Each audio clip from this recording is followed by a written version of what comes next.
Sports Network.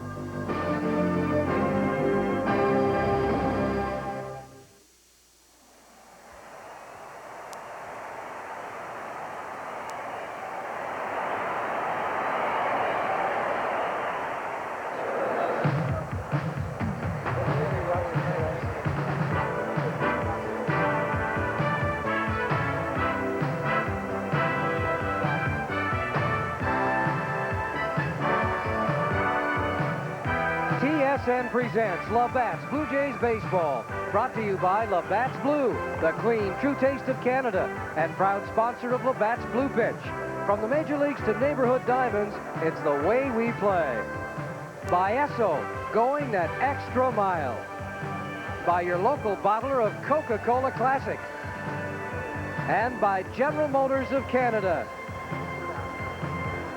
It has been a roller coaster ride every inch of the way, but here we are in the fabulous Sky Dome for the final 3 games of the season, and Buck Martinez, what a ride it has been this year. Well, Fergie, this is the way baseball is supposed to end up, with the 2 teams fighting out for the championship, playing the final series of the year. The Orioles, they're a Cinderella story with their season. In my mind, no matter what happens, they've had an outstanding year. I know that's not the case for the Orioles because they want to win it. The Blue Jays, on the other hand, it's been roller coaster, like you said. Going back, Jimmy Williams started as the manager, Cito Gaston took over, and this ball club has really come on late in the year. And today it'll be Todd Stottlemyre trying to get the job done for the Blue Jays against 18-game winner Jeff Ballard for the Baltimore Orioles. Jeff Ballard is the ace of this staff, and this game is so important for the Orioles to wrap it up right here and get the momentum going. If he wins tonight, it's all even. Stottlemyre's had a good start. The Blue Jays must win 2 to win it. The Orioles must win 2 games to force a playoff. Coming up, the Orioles and the Jays.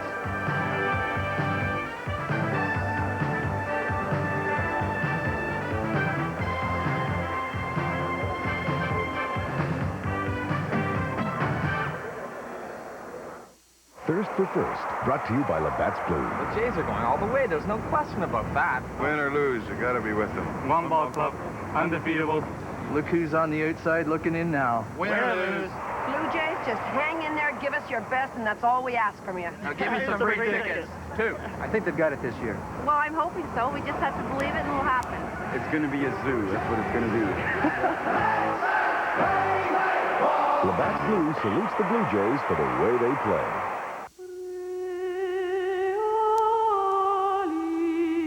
What is it about the Chevrolet Cavalier that makes it so irresistible?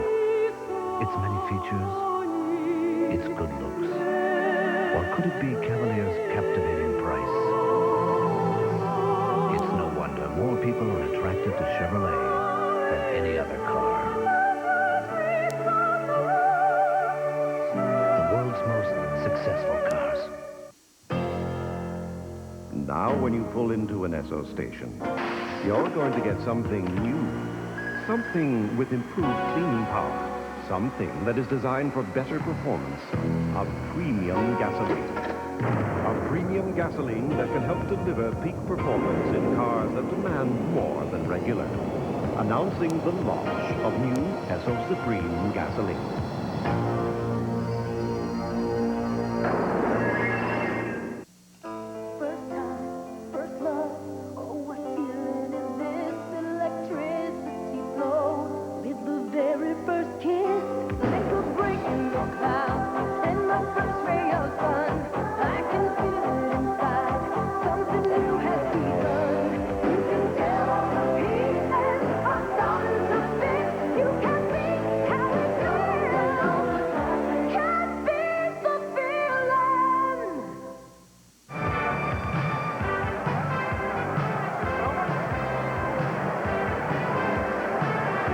Sky Dome with Oriole manager Frank Robinson. Frank, it's come down to a 3-game series, and you guys have had an outstanding year, but you don't want to finish with that. You have a little bit of extra work left to do, don't you? That's absolutely right. You know, it's been a good season. People say no matter what happens from here on out, you had a good season.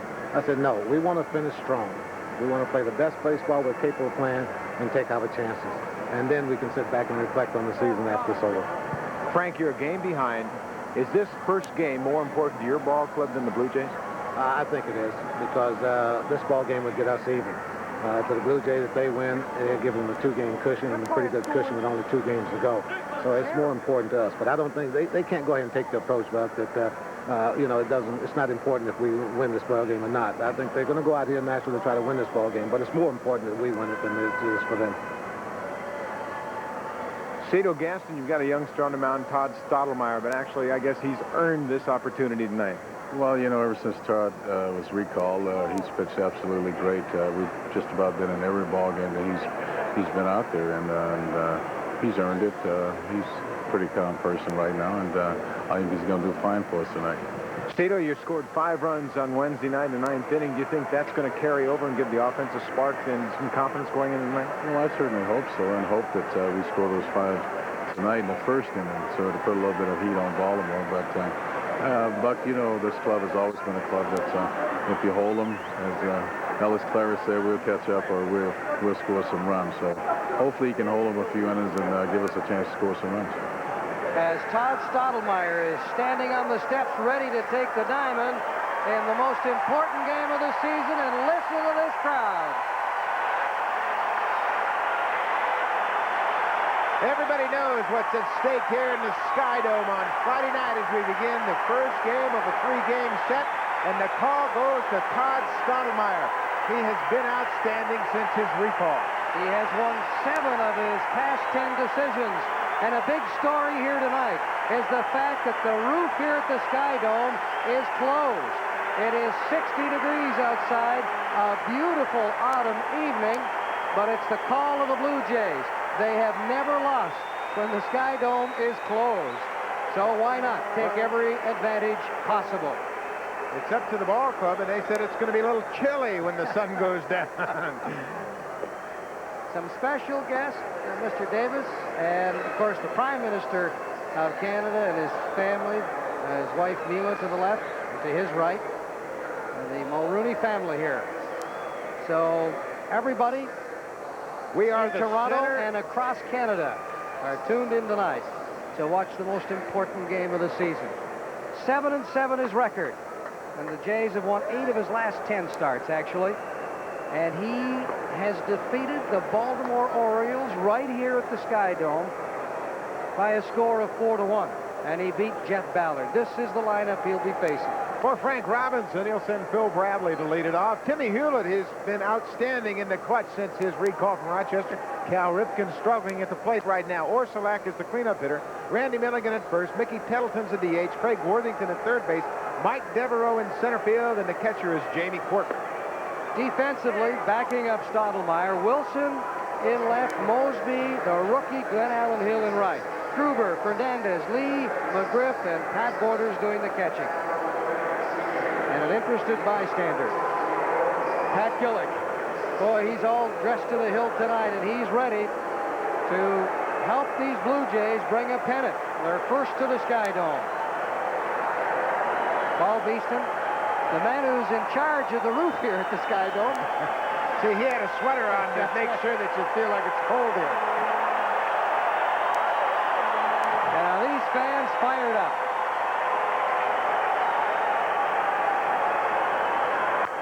There's a drive deep to left. Look at this. Phil Bradley, the first pitch of the ball game, has hit a home run. Wow.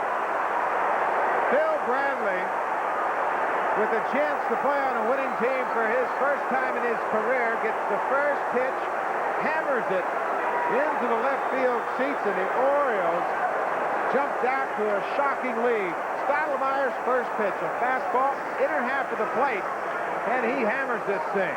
And the book on Bradley, he's a first ball fastball hitter. We saw this mistake in Milwaukee when Stottlemyre started to get ahead of Paul Molitor in the first inning, and he got hurt same way. First pitch, home run. Now the batter is the second baseman, Tim Hewlett. Hewlett has been a real spark plug since he was called up August the 23rd.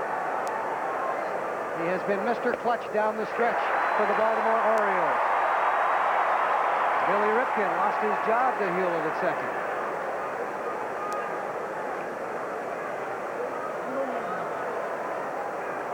Well, that sure is a bit of a shocker for Blue Jay fans. There's a drive to center. Mosby goes back, and he's got it for the first out of the ball game. Well, the big thing for Stottlemyre is to regroup. Get that out of your mind, and we've seen him do that here in the second half since he's recalled from Syracuse. That's been the big reason he's turned his season around. He's been able to calm himself down, get his emotions under control, and tonight it's going to be a tough task to do with all the focus right there on the center of that Sky Dome field. Cal Ripken Jr. steps in, and what a slump he has been in. 7 for 55 the last 16 ball games. And the incredible story about these Orioles is they continue to win, even with Ripken slumping the way he has. They don't make too many mistakes.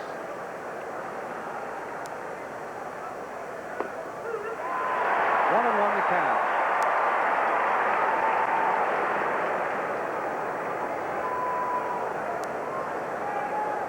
Ripken is still the guy that you don't want to beat you in this series. I don't care how he's swinging the bat. Good players rise to the occasion. Change-up. A ball and 2 strikes. Well, once again, Ripken will lead Major League shortstops in home runs and RBIs for the 6th time in the last 7 years, despite his slump. Well, the thing about the Mattinglys, the Bretts, the Ripkens, they all rise to the occasion. They can come up with a good game when they need it. Good fastball. Went upstairs and got him. 2 down. Good sequence of pitches by Todd Stottlemyre. He comes back with that riding fastball and just blows Ripken away. That'll bring up the right fielder, Joe Orsulak.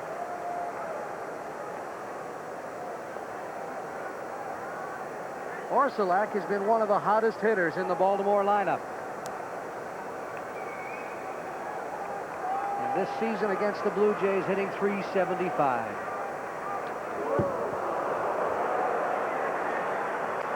That is a very good pitch right there, just to say, hold it, fellas, I'm in control. Let's don't let this thing get out of hand.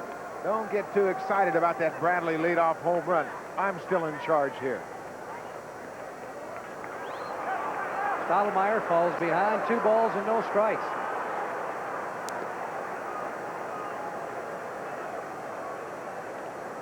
First time the Orioles came to the Sky Dome in that series, Orsulak, 7 base hits. He's been a tough out for Toronto this year. Orsulak's a good hard ball hitter. He likes the fastball, likes the hard slider. He's very aggressive. Came up in the Pirates minor league organization. Runs very well. He's a 3-swinger. You try to pound him up and in. Pops it up. That's where that pitch was, up and in. Gruber in front of Fernandez, and he leaves it for Turner. So Phil Bradley sent a shockwave through the Sky Dome here in the first inning for a 1-0 Baltimore lead. You're watching Labatt's Blue Jays baseball on TSN. Weiser Lock, a proud Canadian company creating superior security products. Wiser people with a long tradition of craftsmanship. People dedicated to excellence. People developing exceptional quality finishes. Wiser specialists working with computer-aided design to achieve the highest level of lock technology. Testing, evaluating, creating. Wiser Lock people. People whose real strength is working for your security. This has got to be Black's most exciting event ever. Black's Magic Sale. Now, I know what you're thinking. Who in their right mind believes in magic? Right now, just about everything in the store is on sale. I was kidding. Albums and frames, cameras and lenses, even film. Somebody hide the cat!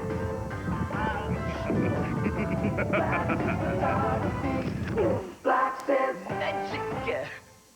This is a change, this is new. Howard Johnson, can this be you? This is Howard Johnson today. This is Howard Johnson today. This is Howard Johnson today. Changing in so many colorful, comfortable, welcoming ways. This is Howard Johnson today. This is Howard Johnson.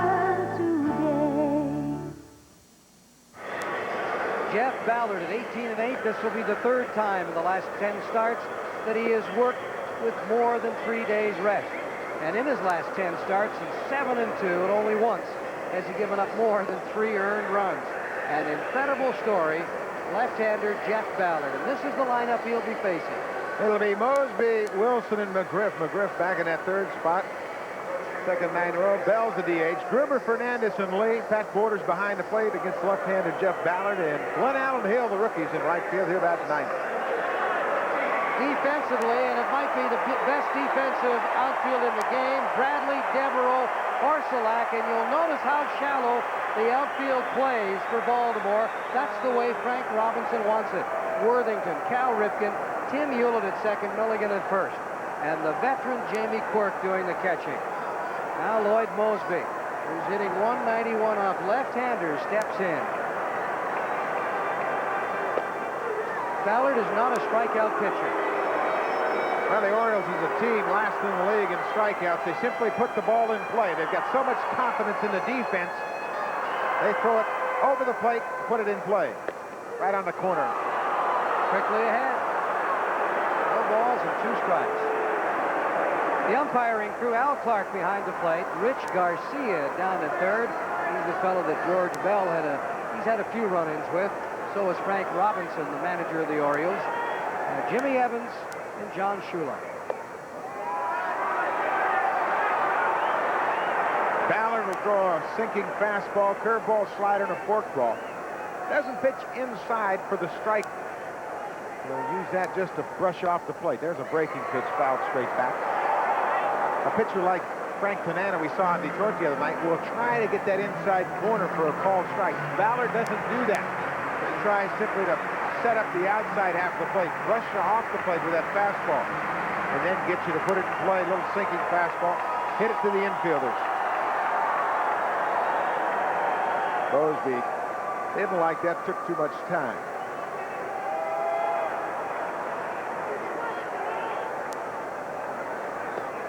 It has been a similar month for both teams.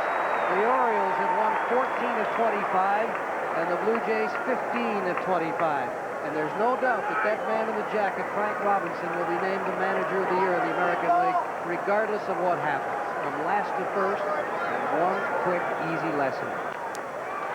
Off the glove of Worthington, a base hit for Mosby.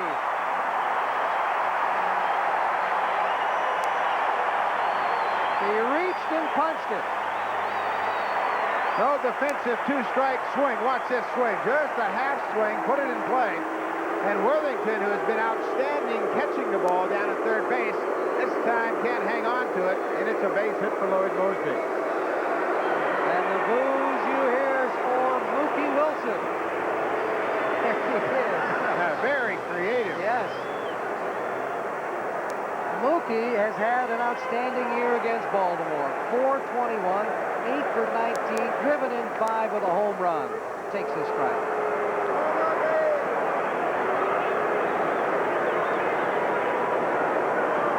The Orioles have won 6 out of 10 against Toronto this season.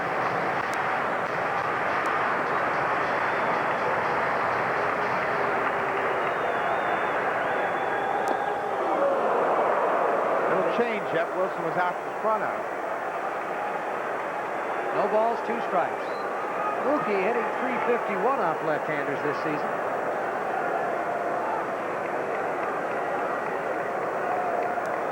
Mosby gets 1 foot on the turf, barely. Ballard throwing over. Mosby checking with Mike Squires to remind him just how good Ballard's move is. If he saw it, Ballard doesn't have a Jimmy Key type move. He's just very deliberate. A chopper foul down the left side. And of course, Mosby with 23 stolen bases, definite threat to run at first.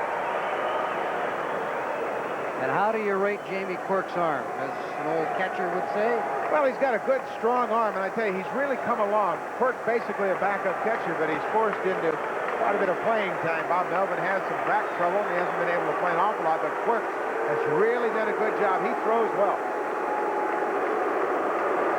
Outside, a ball and 2 strikes. And the fans here at the Sky Dome tonight will ride on every pitch. Who said they're not emotional? They're geared up tonight.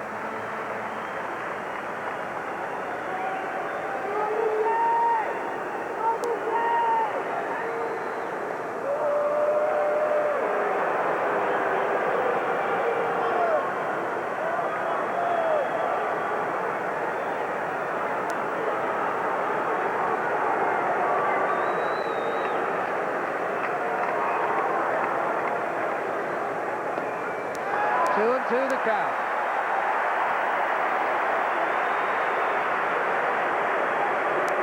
Ballard can't afford to walk too many Blue Jay hitters. As I mentioned earlier, he likes to rely on his defense. He's looking for that ground ball to the infield. He also doesn't concern himself with too many strikeouts. There goes Mosby, and that pitch is fouled back. Mosby was late on the break.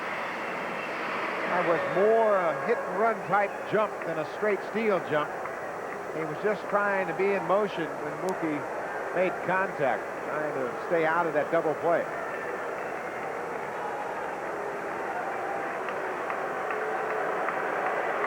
Ballard came into this season with a career record of 10-20 and a complete about face as Shulak and the home plate umpire, Clark, just checking on what the count is.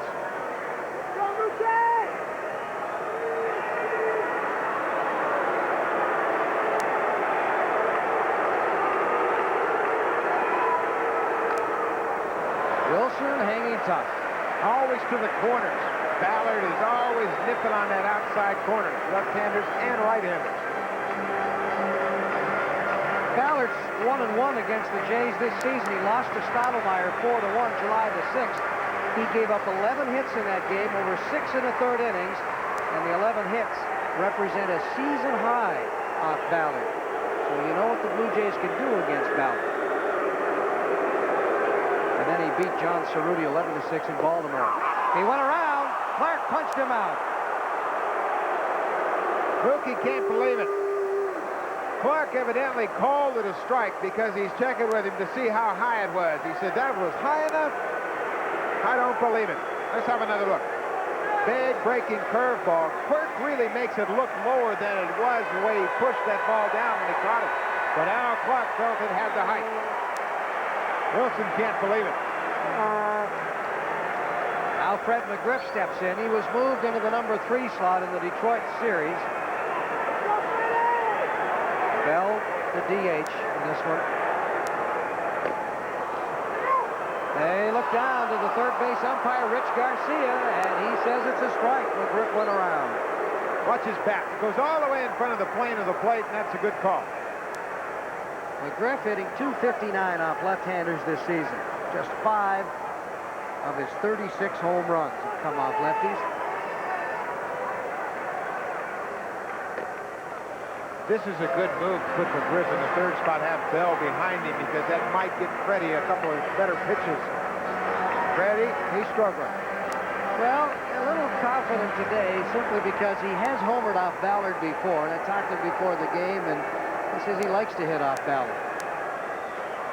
There goes Mosby. The throw by Quirk. Not in time. Mosby with a stolen base. Mosby did a good job of picking the pitch to run on. He got a breaking pitch, gets a good jump, and outruns the ball to second base. Safely in there, easily.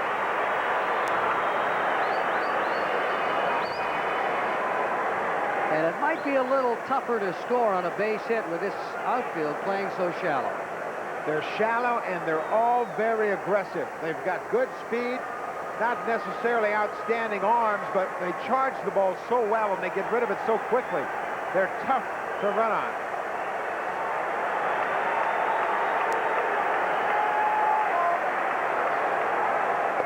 Way outside. The Orioles lead it 1-0 on a home run by Phil Bradley. The first pitch of the ball game. 2-2 the count to McGriff.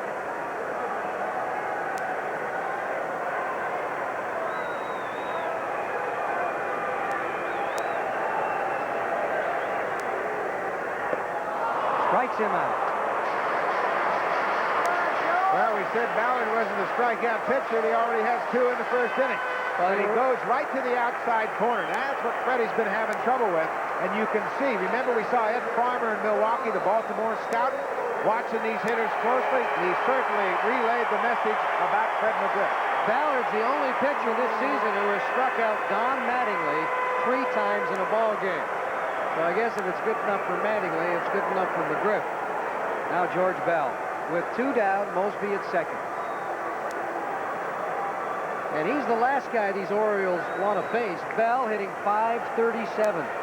He's had 22 hits off Orioles pitching, a couple of home runs, and 13 RBIs this season. He has killed them. If Bell gets a hit, he's going to have to hit a ball. They're not going to give him anything good to hit. They've got a base open. Gruber, the on-deck hitter, number 5 hitter in the lineup. He'll be our guest on Extra Innings tonight, George Bell. Of course, this is our final telecast on TSN this year. 449-3389. Time permitting, of course.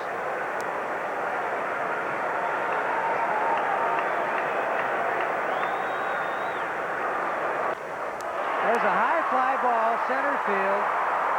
Devereaux waits for it. So a good job by Ballard. And the Orioles, after 1, lead it 1-0. You're watching Labatt's Blue Jays baseball on TSN. You build a house with wood and nails, but a home you build with love. Soon the Hansons will raise their children here. Put pictures of them up on these walls and see their oldest coming down these stairs, going on her first stage. That's why only one paint will ever be good enough for this home. Benjamin Moore. They wouldn't use anything less, not on something that means this much. Would you? When something means so much, see your Benjamin Moore dealer. Let's face it. We know no one's going to say, go make me a Pitney Bowes of this. They're going to say, go make me a copy. But with copiers as reliable as our mailing systems and our 5-year written replacement guarantee, think of us next time when you can't get a copy. Because chances are, you could have made a Pitney Bowes. You know how business works.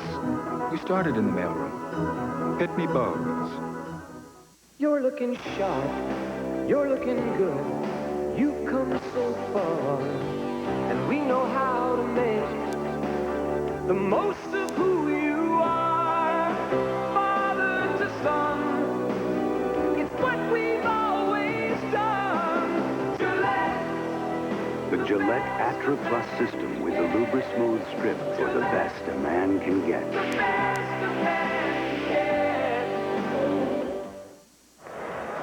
A Phil Bradley home run has given Baltimore a 1-0 lead here in the second inning. It'll be Milligan, Tettleton, and Worthington to face the right-hander Todd Stottlemyre. Well, this is the 3rd time in the last 5 years the Blue Jays have come down to the final series playing the team that they have to beat to win their division. And the Orioles, they must win 2 games to force a playoff in Baltimore on Monday. The Jays must win 2 games to win it.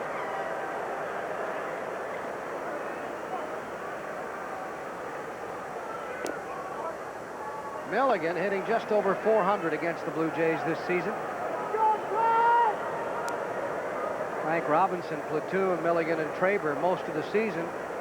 And heading into this final 5 weeks, he went strictly with Milligan. Traber wasn't hitting. Milligan was. Much better on base percentage. He'll take a walk. Traber wouldn't.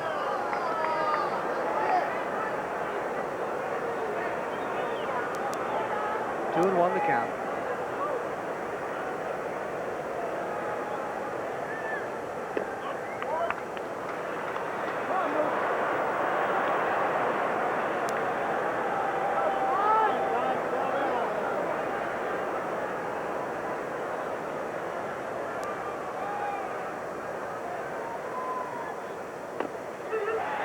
Full count.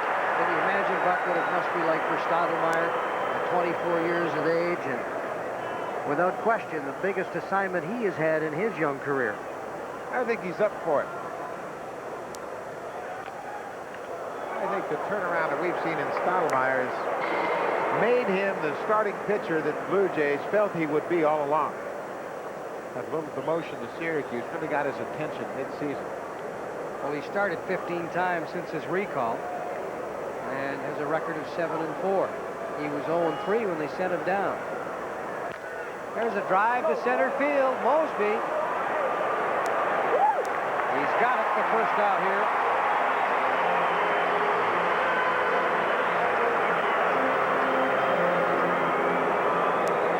So Stottlemyre has settled down and retired 4 in a row after that home run to Bradley. Now the batter is the designated hitter, Mickey Tettleton. A guy who has never hit more than 12 home runs in any single season. He never spent a full season on any major league club prior to this year. He didn't have a job a year ago. Yet here he is. 26 homers, 65 runs batted in, and what an addition he has been. Just another chapter of the Cinderella story. Stottlemyre, we've noticed, he's falling behind on hitters. Can't do that to be successful. Well, Borders and Stottlemyre, we've talked about this often, how they work well together. Started back in winter ball, and they've really come on here in the last part of the season.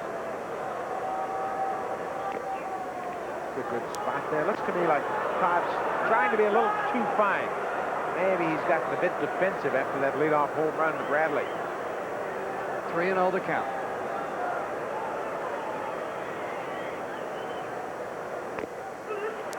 Taking all the way. It was Tettleton who hit a 3-run homer in Milwaukee on Wednesday night to keep the Orioles one back of the Jays. And he says the whole season has been a storybook for him. He walks.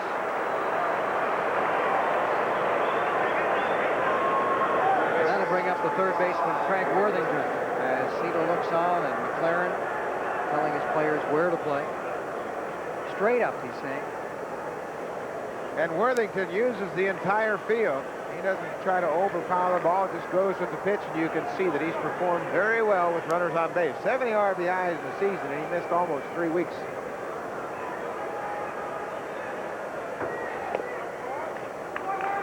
Robinson said he'd be very interested to see how Worthington had to continue to pile up the RBI totals because he missed 10 days to injury, and then it took him about 10 days to get his stroke back.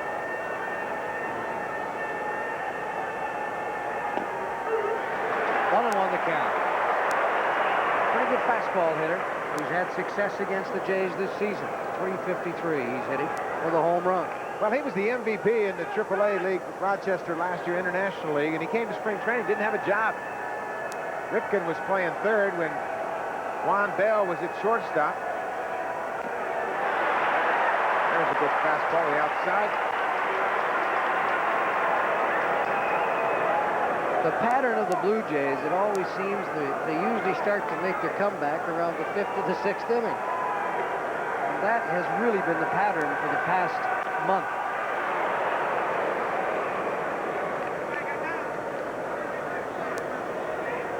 Well, they haven't been swinging the bats the way that they were earlier in the year. Pitching has been outstanding. Starting pitching has been very good recently. Key with a good performance in Detroit. Flanagan gave him an outstanding 6 innings, 1 hit. And then Dave Steve won the game on Wednesday. So the starters have come around here lately. Bill Bradley's leadoff home run. Only run on the board.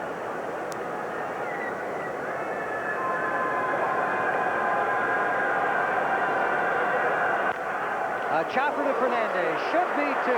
Manny Lee for 1. Can't get rid of the throw. Slide by Tettleton. Looked like Fernandez had trouble getting that ball out of his glove because he was awfully deliberate with the relay to second. Look how Manny Lee gets it off to his right side a little bit. 2 very slow runners, Tettleton and Worthington. It looked to me, too, that Manny Lee really couldn't get the handle on that ball. It was off to his bare hand side, and he kind of was in motion over the bag, and it went offside to him, and he had to regroup to catch the ball. They wasn't that bad. Man, he might have been moving too much as he crossed the bag. Mike Devereaux, the hitter.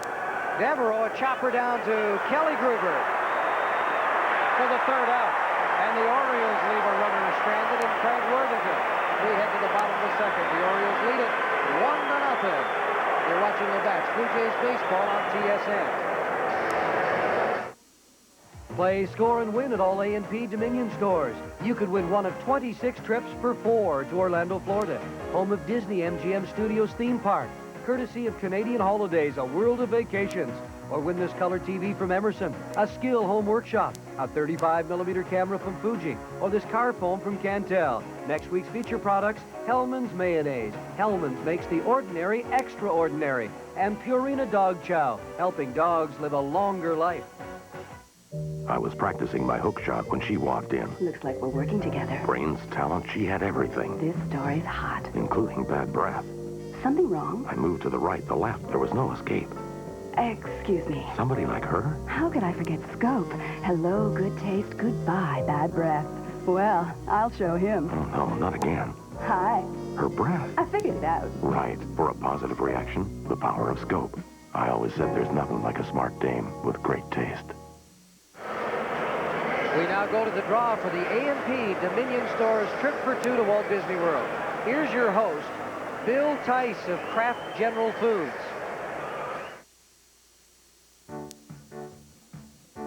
My pleasure to draw a trip for 2 to Orlando, Florida, home of Walt Disney World, courtesy of Treasure Tours. And the winner is J.S. Zielinski, Oakville, Ontario. A 1-0 Baltimore lead, bottom of the second inning. It'll be Kelly Gruber leading it off for Toronto. You know, the Orioles, they're a big story this year. 12th in hitting, 8th in pitching, but where it counts, first in defense. And what a job they have done, Buck.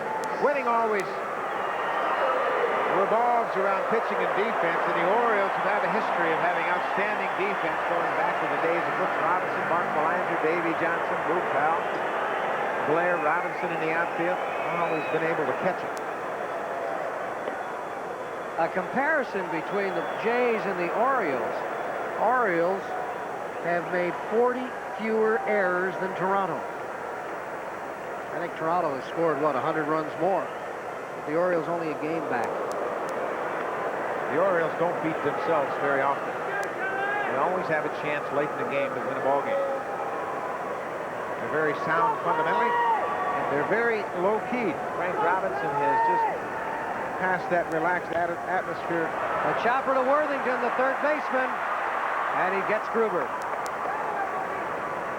This TSN telecast is presented by authority of the Toronto Blue Jays and may not be rebroadcast in any form without the express written consent of the Toronto Blue Jays.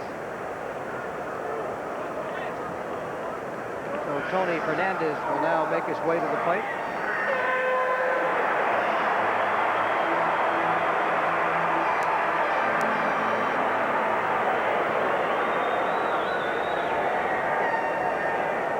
Those 11 home runs, a career high for Tony.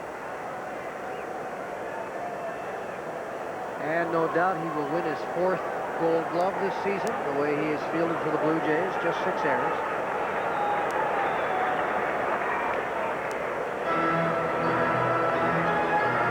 Well, he's made a contribution in the month of September with the bat. A triple in Wednesday night's game.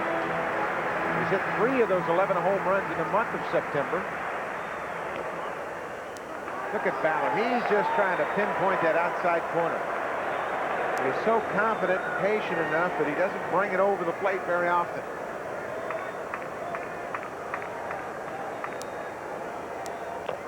A high chopper, but it is foul. Worthington lets it go. So 2 balls and a strike. If you try to pull Jeff Ballard as Fernandez tried right there, he'll wear you out. He'll hit worm burners all night long. Ballard had a pretty good tutor as a kid growing up in Billings, Montana. Dave McNally, another crafty left-hander. Ballard and McNally's son were very close friends throughout high school. They eventually went to Stanford together and played ball. And McNally passed along his style of pitching to Jeff Ballard.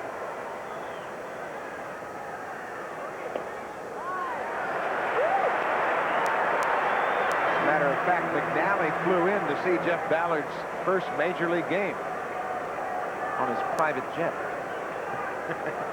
Not bad. Ball four. So Fernandez is on with a walk. And that'll bring up the second baseman, Manny Lee. Quirk now goes out to talk to Ballard. Now they're talking about the target. He says, listen, hold the glove still. It's distracting to me. Sit out there. Don't sit out quite as far. And hold your glove still. I'm picking up the wrong image, so I want you to be a little quieter behind the plate. Let me focus in on that glove. So far, Ballard has allowed just one hit. Leadoff single in the first inning to Mosby. Now watch Quirk set up right here. Right there. He didn't even move it. Just holds it up there and waits right till the end. Sometimes if a pitcher will focus in on something too much, it's distracting. He loses the overall target area. So he had just a short little message to send to Quirk, and they seem to get it worked out. Quirk looking into the dugout. Sign from Frank Robinson. Fernandez at first. 1 foot just barely touching that turf. And he tries to go to the right side. Fouls it out of play. 0-2 the count.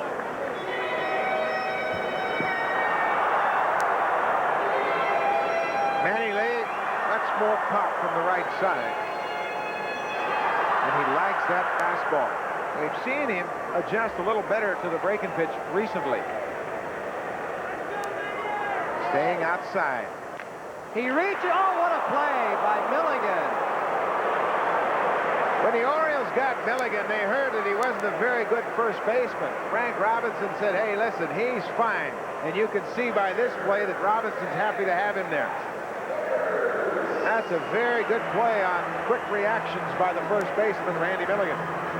That is something. That's all Robinson had heard, that Milligan can't play first base.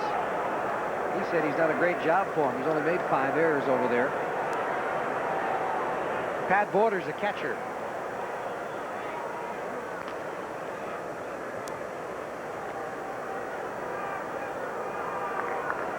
Borders really has to try to drive the ball back up the middle. He's so aggressive and so pole conscious that Ballard could really eat him up with that sinker. And as we look back to spring training, Buck, we, I think, expected more this season out of Pat Borders. Well, I know I did. I thought he'd hit a little bit more. He ran into that real rough spot where Cito had to take him out from behind the plate because his hitting was affecting his catching. Put him in the DH spot, let him try to iron things out with the bat. There's a shot in the left field. Drops in. Base hit for Pat Borders.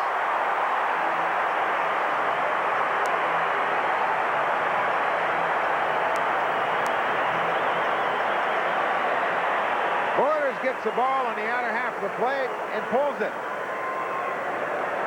He gets it in the air and hits it in front of Bradley, so he comes up with a 2-out single to left. That moves Fernandez up to scoring position. Glenn Allen Hill, the rookie, who has never faced Jeff Ballard.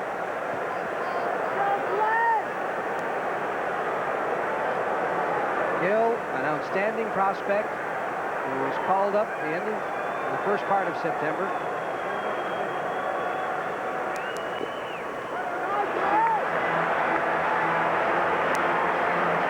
As a rookie, Hill's probably better off not knowing an awful lot about Ballard. This way, he goes up there and simply thinks about picking up the ball, not trying to outguess the pitcher.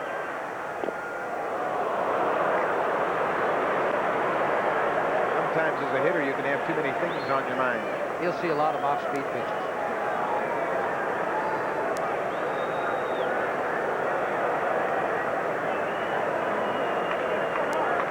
Hill has hit in 7 of his last 9 games.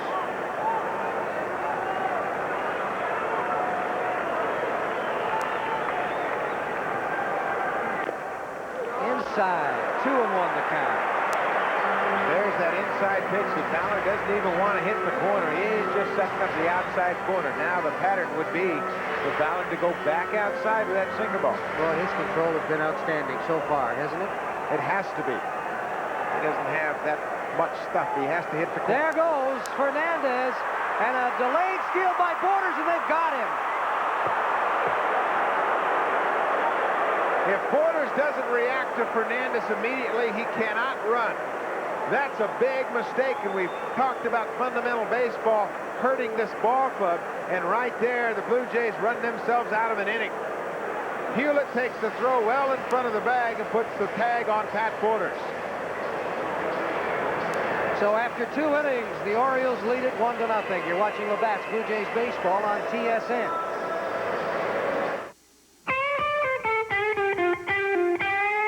You're my Birdman. Love me as I am, my own Birdman. Brother Birdman. Love me as I am, my own Birdman. And for the way you do what you do, this bird's for you. Esso would like to shed some light on the subject of gasoline. Not all gasolines are right for your car. Some can cause engine knock, even engine damage. Now there's new Esso Supreme with added deposit control. A premium gasoline specially formulated to provide smoother burning, more power, and acceleration. In short, regular gasoline can't hold a candle to new Esso Supreme.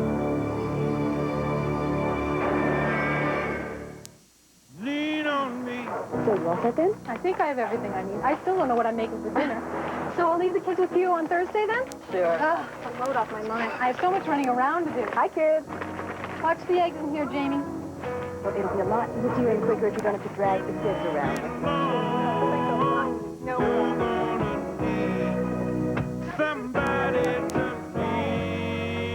General Motors trucks.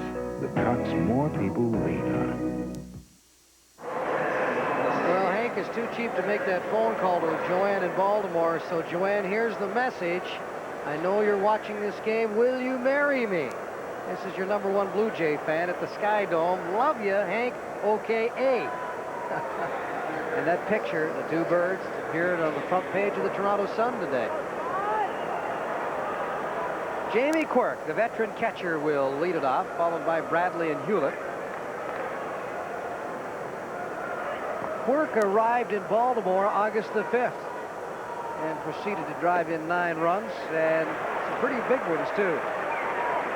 He's handled the pitching staff pretty well, hasn't he, Buck? He certainly has, and he came in right away and asserted himself. When they put him in the lineup, he said, I'm going to take charge. I'm going to show these guys that I'm in command, know how to handle myself behind the plate. Robinson said his bat has come around lately with the increased playing time.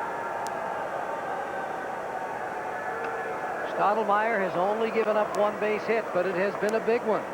Bradley's leadoff home run, first inning, first pitch of the ball game.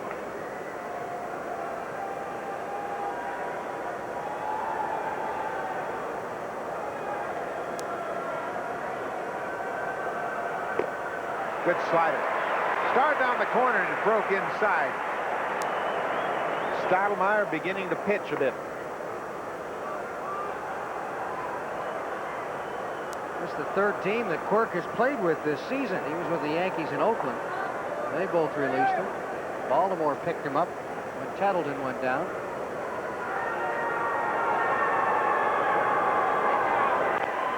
Check swing.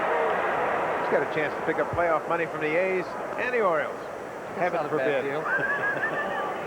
Past couple of weeks, you know, Quirk, Hewlett, Stan Jefferson, they've all been added after the All-Star break. Have a combined .370 average. That's it. Some pretty important help.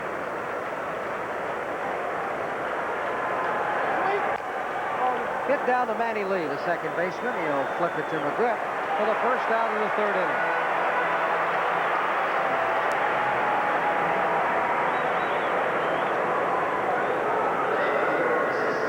And the man that's done the damage, Phil Bradley, steps in. That home run, just the 11th of the season. You can see by Bradley standing at the plate, he's right on top of the plate, and he's very aggressive.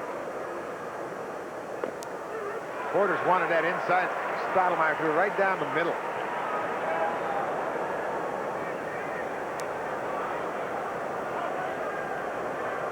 Bradley's run that belongs there. Usually, I find as I've watched Bradley hit against the Blue Jays, they'll throw a lot of off-speed pitches. At least they have in the past. So far, they haven't. Last series in Baltimore, they really gave him a dose of a lot of breaking pitches out over the plate, away from him. This will be an interesting pitch right here. 0-2. He's jammed and hits one out into center field. Base hit. The reason I said it was going to be an interesting pitch is that Stottlemyre was trying to bust him off the plate, but he didn't get it in there. Bradley, having been around, was aware of that, and he simply inside-outs the pitch into right field. A fundamental mistake, a two-strike base hit for the leadoff guy. Bradley with one out here in the third inning. Now Tim Hewlett, the second baseman who flied out to Mosby in center field, steps in.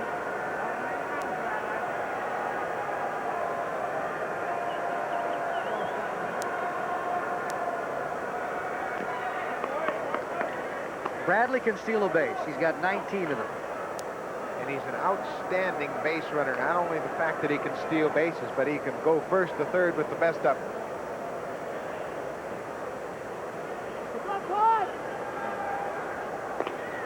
He's a very heady ball player. You'll remember that he was the quarterback of the Missouri Tigers in the Big 8. He's been under the pressure cooker before.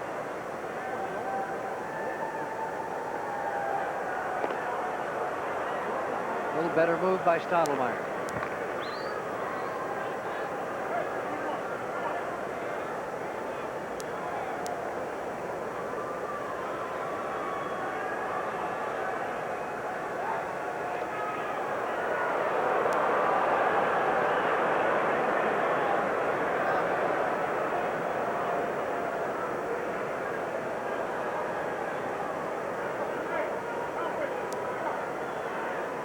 Ball and no strikes to Hewlett.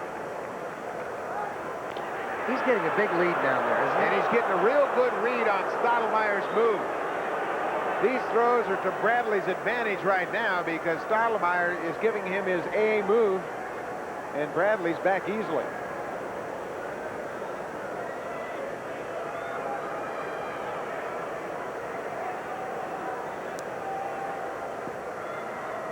Stottlemyre very uncomfortable with Bradley at first. This is a situation where you could pay too much attention to the guy at first and forget about the hitter.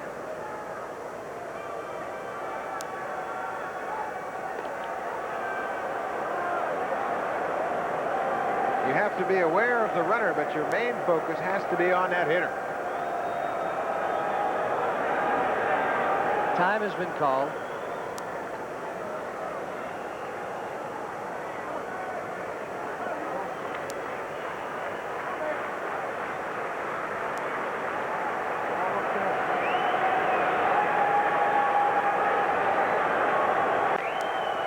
That's punch foul down the right side. Pretty good catch by that fella in the green. Oh, bare hand shot.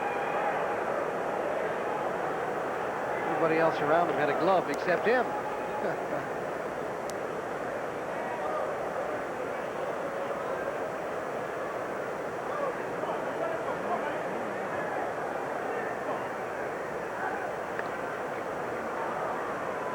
With Bradley at first, 1-1 count on the batter Tim Hewlett. This is a good time for Frank Robinson to play hit and run. Bradley very successful as a base stealer. Nothing doing. Stottlemyre ahead of the count, 1-2.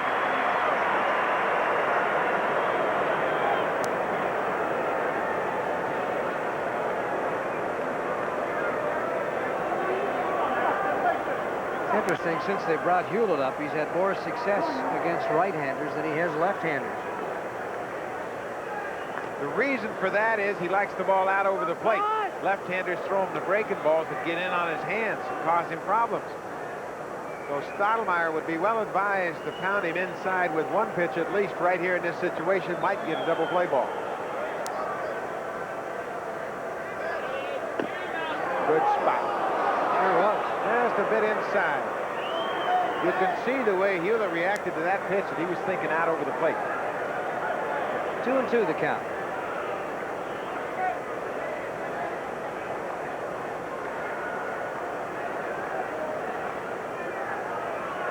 There goes Bradley. No throw down by Borders. It's a full count on Hewlett. The Blue Jays look a tad bit hesitant, tentative. The Orioles look very aggressive. Bradley gets a good jump. He's checking to see where that pitch is. It's outside. He slides in there. No contest. Borders didn't throw it. Watch Borders. He fumbles for the ball. He gets it. He just puts it in his pocket.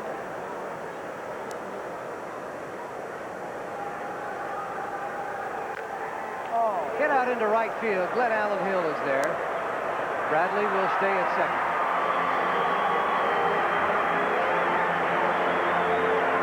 And that'll bring up Cal Ripken Jr. He struck out in the first inning off Stottlemyre.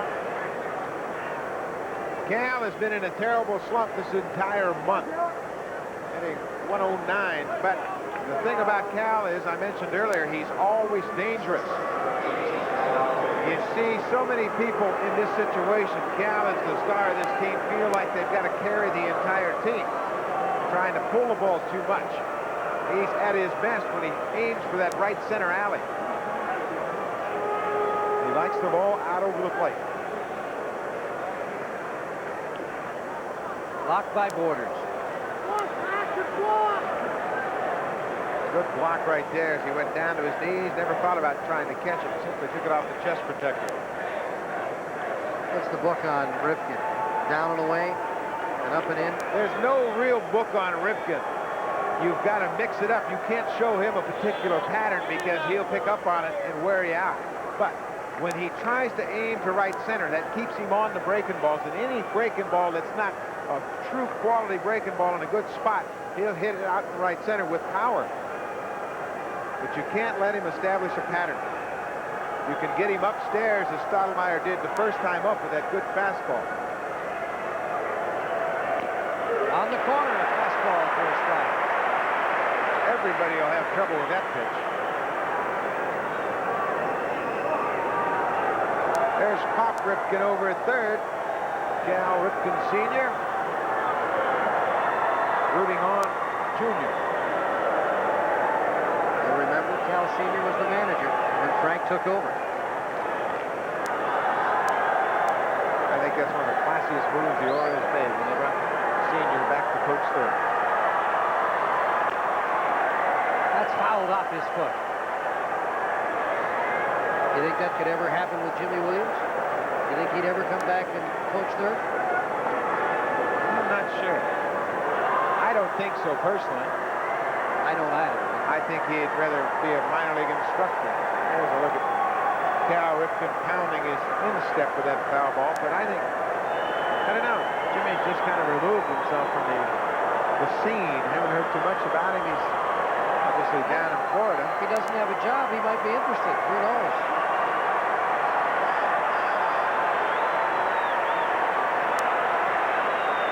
A ball and 2 strikes to Ripken.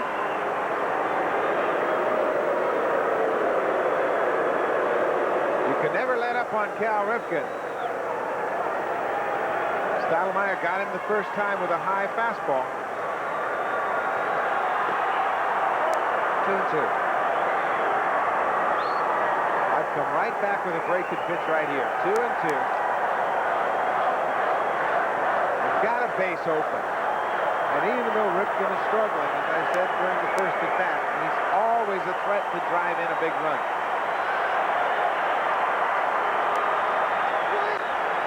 Popped up. Glenn Allen Hill comes in, but Manny Lee goes out, and he has got it. To the third out. So Bradley is stranded down at second. The Orioles still lead it. We go to the bottom of the third. You're watching Labatt's Blue Jays baseball on TSN.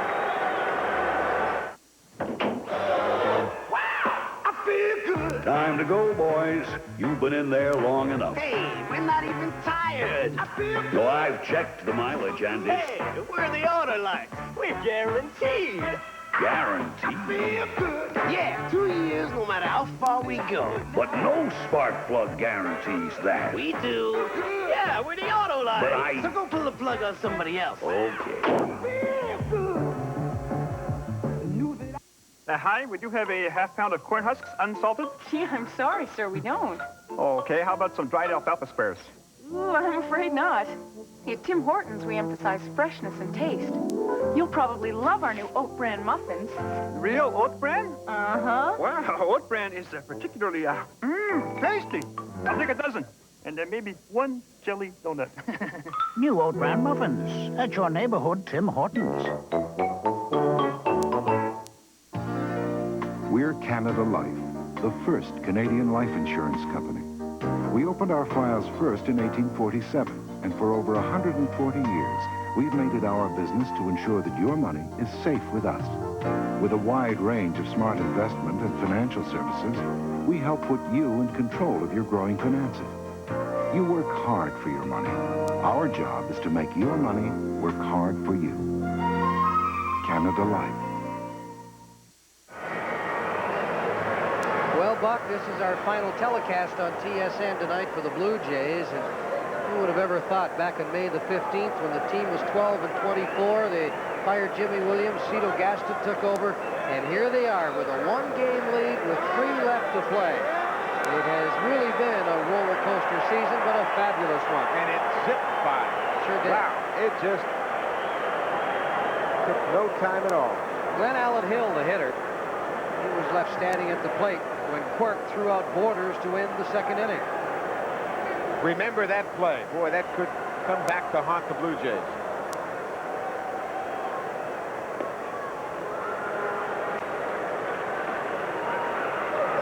You know, the Orioles and Blue Jays have been within 2.5 games of each other the past 7.5 weeks. And that kind of season for both teams. A high chopper. Worthington better hurry. Forget it. He's got a base hit.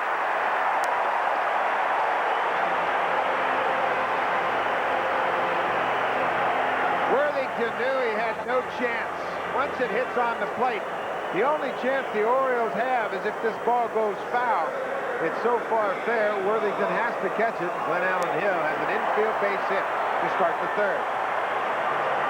Glenn Allen Hill looking over at John McLaren to pick up the signs. With Mosby at the plate, you would think he's going to bunt.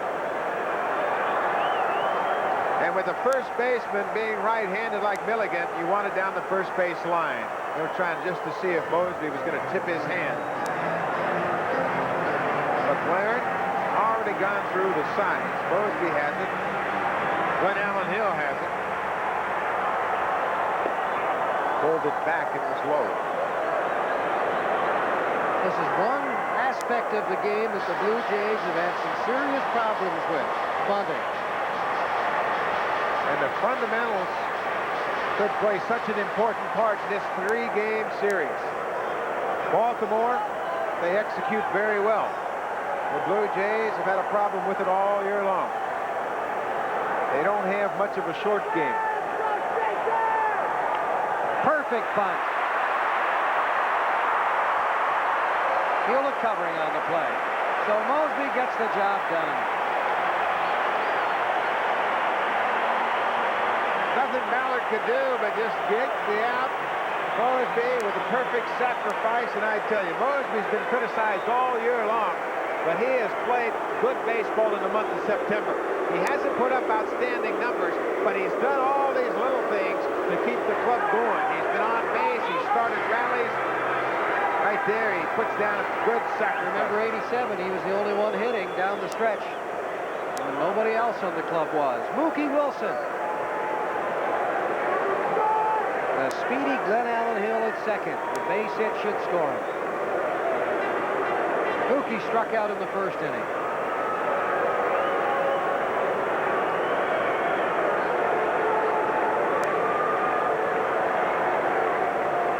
Pickoff attempt. Hewlett is over, but Ballard holds on to the ball.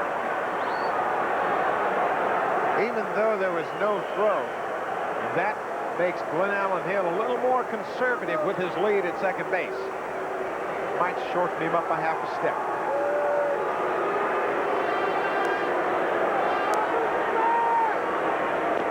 Inside for a ball. You're looking at the spark plug for the Toronto Blue Jays. Mookie Wilson. When he came over August the 1st, that's when things started to happen in Toronto. I'll never forget that first game, Buck. He hit a routine single to center field. There's a shot to Ripken. Glenn Allen Hill is out at second. A bad play by the rookie. This is what I'm talking about, fundamental baseball. When that ball's in front of you at shortstop, you got to break back to the bag. Watch it right here. The sinker ball, Wilson pulls to short, and Glenn Allen Hill takes the fatal step towards third. Ripken always alert, and Glenn Allen Hill is caught dead. They say Ripken is the smartest player in the big leagues, and I have to agree. And the Blue Jays get hurt once again by fundamental mistakes. McGriff, the batter, he struck out in the first. Getting back to Mookie Wilson, he hit a routine single to center field, stretched it out, a double, and I think we saw everybody's eyes in that Blue Jay dugout as big as silver dollars, because he could motor. And that really began everything for Mookie and the Blue Jays. I really think it was that base hit. Made the other players turn the burner up a bit. They went from 45 to 78. And Wilson had a lot to do with that. And the fans have certainly taken him to heart. Interesting to see how they handle Mookie's contract. He's a free agent at the end of the year.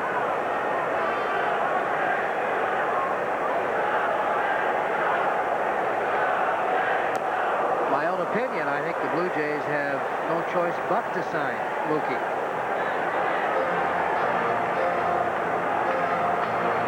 Certainly be a public outcry if they didn't, I would think. A true professional. Everything he's got every single day.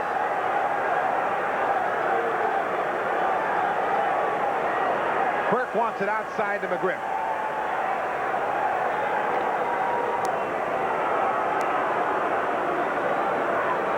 Ballard's been bailed out by the defense and by some fundamental errors by the Blue Jays. Glenn Allen Hill here in this inning caught off second base on a routine ground ball to short.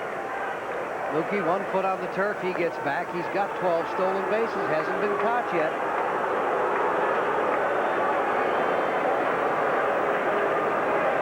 And it's a good time for Wilson to gamble against Ballard. Sure is. With 2 outs and McGriff at the plate. Go ahead, take a shot, try to get in scoring position.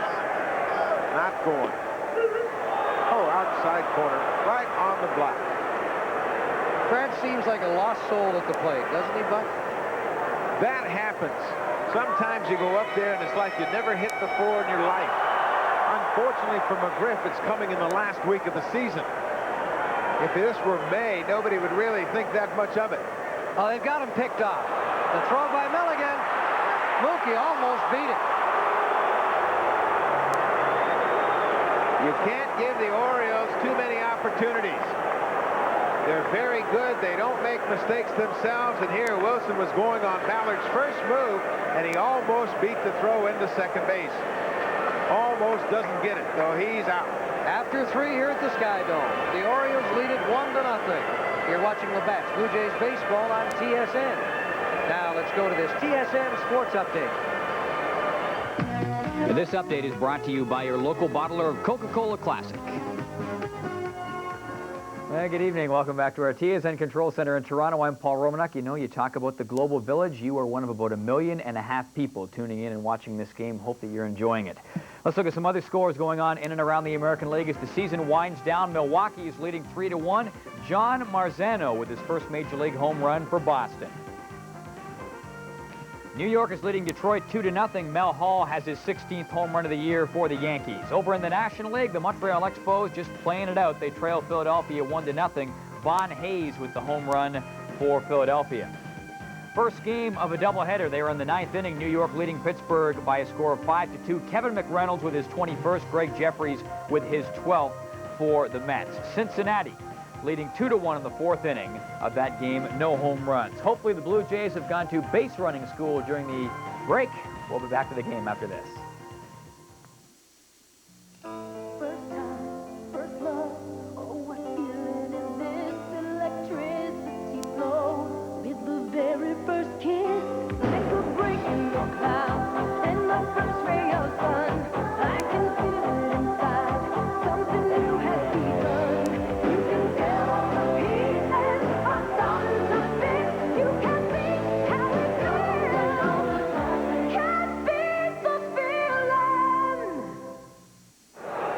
Buck, I guess we'd like to think we've got the biggest audience in the history of TSN watching this game tonight from the fabulous Sky Dome. I want to say hello to Doug Moores and Harbor Grace and all the boys out in Newfoundland. Fans right across Canada watching tonight. I had calls this morning from Vancouver, be on radio talk shows, and calls from Eastern Canada, Ottawa. So there's Blue Jay fever right across the country. I was on in Halifax, coast to coast. Well, we know you're out there, and we appreciate your support. Orsulak, the batter, pops that one up. It will go out of play. No chance for Gruber or Borders. And very close to the Prime Minister. Just a few seats over.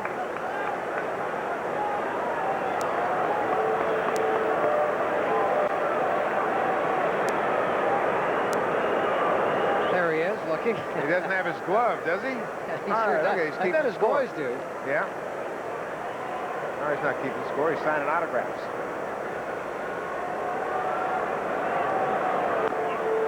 Pitch is a little high. 2-1 the count to Orsulak. He popped up in the first inning to Fernandez.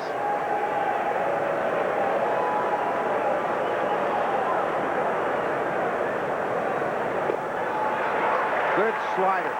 Stottlemyre starts that slider on the inside corner. It breaks inside, tough on left-handers. Tough for them to pick up the spin, and they think it's a fastball swing over the top of it. And he's been a tough out. He's the only Oriole with more walks than strikeouts. Hit into center field. Manny Lee goes out. He's got it!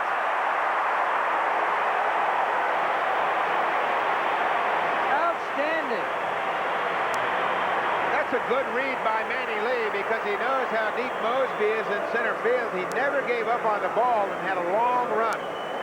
This thing looks like it's headed into that Texas leaguer area, but Manny Lee tracks it down. It actually made it look pretty easy. Randy Milligan, the first baseman. Breaking ball low. Flied out to Mosby in center field.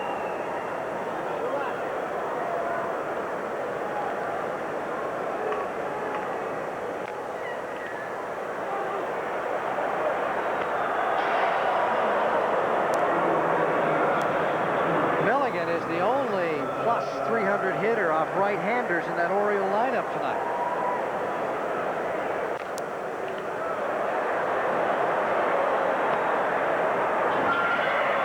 The Labatt's player of the game for Toronto will receive the Poland for world-class chainsaw, combining the best of Swedish, U.S., and Canadian design and engineering. Durability and quality at the right price. Poland Pros. Just outside. Pretty good looking pitch. 2-2 the count.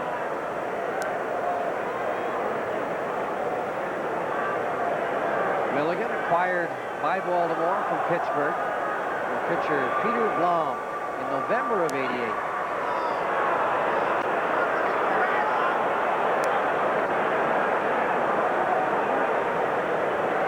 Milligan was a pretty good run producer in the minor leagues. Started out with the Mets. Never really panned out. They expected a little more run production from him here in Baltimore. He draws a walk, and that's what Robinson said he would do. That sets the stage for Mickey Tettleton, the designated hitter. Frank Robinson has been very relaxed as an Oriole manager this year. He had a couple of stints, first with the Cleveland Indians, then with the San Francisco Giants. And the difference between Robinson this year and in those previous managerial stints is the surroundings. He's got a general manager who's working with him. He's got a very cooperative owner who wants Robinson to do whatever it takes to put this team back together. And he's got an outstanding coaching staff. There was a time, though, that he did not have patience. Oh, I played for him then. Down in winter ball. Boy, he was very demanding. He expected everybody to be able to play like Frank Robinson did.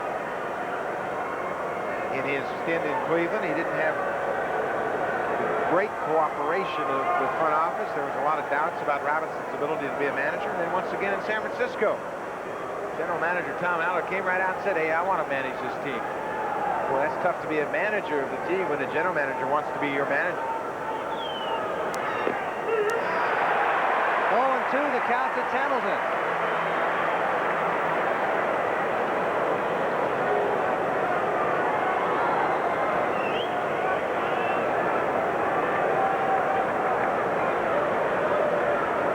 He walked in the second inning.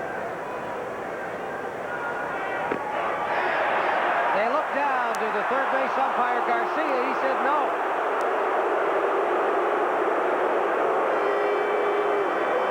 Let's take another look at it. I don't know if he swung or not, but it might have been a good strike over the plate. Sure looked like it was.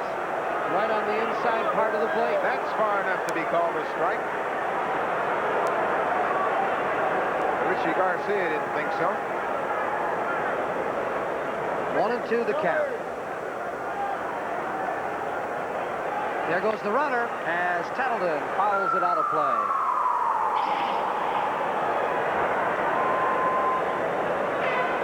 Tettleton, with his 26 homers this year, has really worked hard with Tommy McCraw, the hitting instructor, and he goes out there and hits off the batting tee every single day. He was out here about 3:15 today with Jamie Quirk, and they were pounding balls off the tee, trying to make sure that they had everything set for tonight's game. This is something, though, he was released by the Oakland A's last year. And all they did in Baltimore was give him a chance to play this season. There goes Milligan again. That pitch is inside. The throw is high.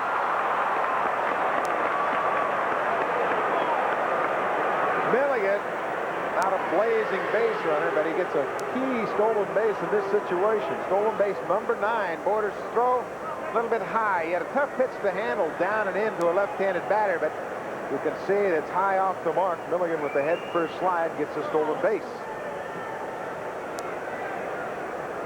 So with one down, the count is 2 balls and 2 strikes on Tettleton. The Orioles only 2 hits off Stottlemyre. A first-inning home run by Bradley, and then he singled again in the third.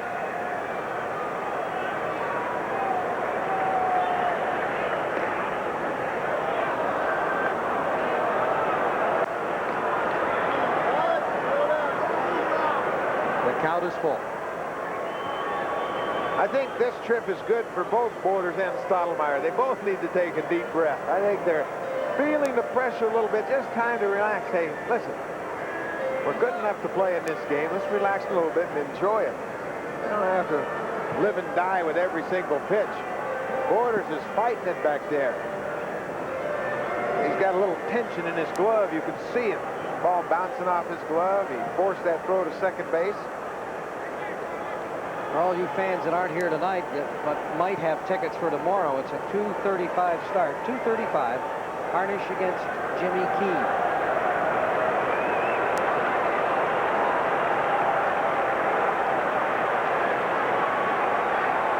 There goes Milligan. And that is fouled off the foot of Tettleton. Stottlemyre never looked at Milligan. And Milligan, with his head up, picked up on it. And now Fernandez is saying, hey, Todd, you got to give him a look back there. Yep. You got to stop him. Make sure you make him stop. Don't set up too quick either. The Orioles are very good at relaying the location of pitches to the batter. Frank Robinson and his coaching staff alert all the runners. Hey, be alive. Look for something tipped off by the catcher. If he sets up too early, relay that to the hitter. Robinson doesn't miss too many tricks. Borders has had problems setting up a bit too early.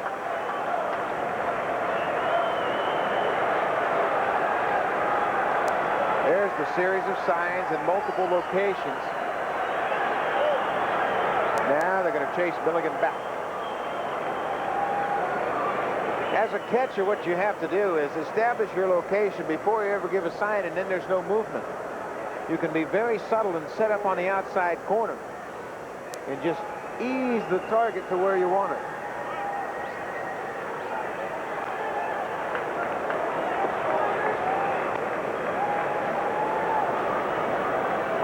Tattleton's only hitting .212 since returning from the DL September the 3rd. As I said, he did hit a big home run the other night against Milwaukee, but he has not been swinging a hot bat. That's why they moved him into the 6th spot.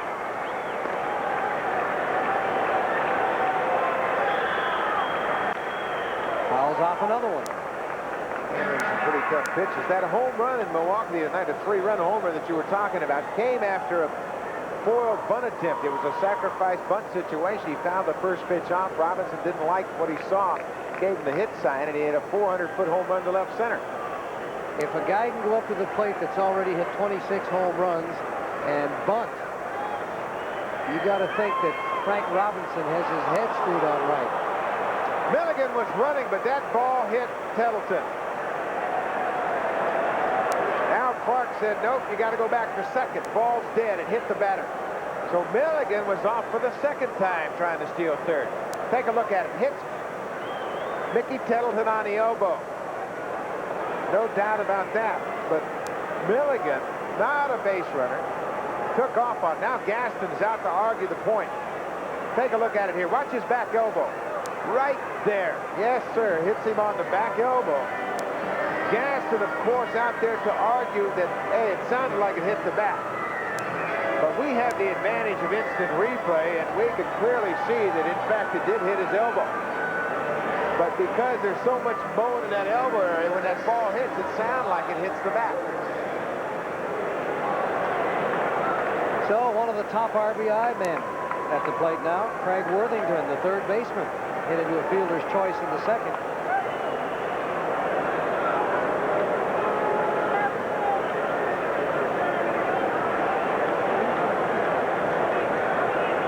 Worthington, a pretty good fastball hitter. A off-speed pitch for a strike. Jim Acker is up and throwing in the Blue Jay bullpen now. And he has done a terrific job for Toronto in middle relief. Well, the Blue Jays certainly have the advantage in the bullpen. There are so many good arms down there in the Blue Jays.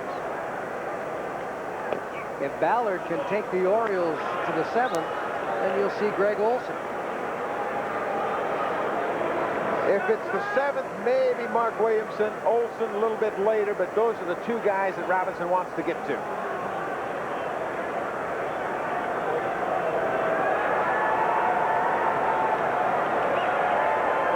Pitch for a strike.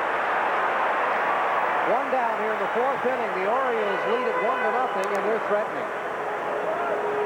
Milligan at second, Tettleton at first. Good double play situation for the Blue Jays. Worthington doesn't run well at all. Punches him out. Big strikeout for Stottlemyre. This is a slider that Stottlemyre starts at the hitter. He really gets away with a hanging pitch. But Worthington was thinking out over the plate, and he simply couldn't pull the trigger at that hanging slider. Now Mike Devereaux steps in for Baltimore. And he grounded out to Gruber to end the 2nd inning.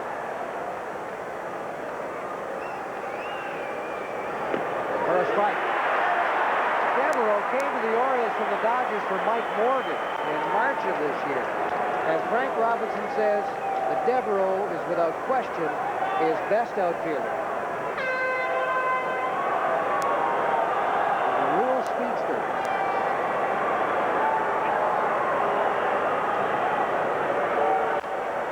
Fouled back out of play.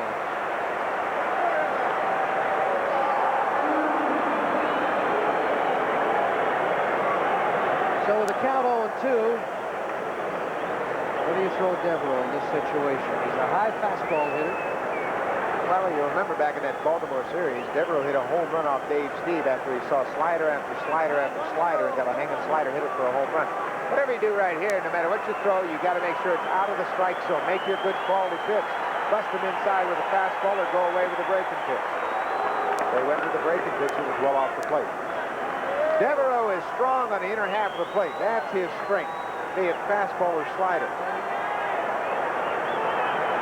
You're better off to get him to lift the fly ball to right center. He doesn't have that kind of power to drive it out in right field. Change up. A slow roller to Fernandez. He's got to hurry. He's safe. Shula calls Devereaux safe. The Orioles seem to have a little bit more fuel. They're a little bit quicker. They're a little bit more reactive than the Blue Jays. Watch Fernandez. Bounding ball to short. He takes that extra little step that may have cost him. He was safe. And the way Devereaux runs, he holds the Wyoming state records in the 100-meter, 200-meter, and 400.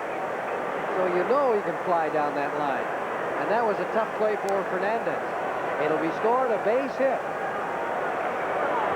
Jamie Quirk, inner half of the plate and low. That's his strength, and he's a good fastball hitter.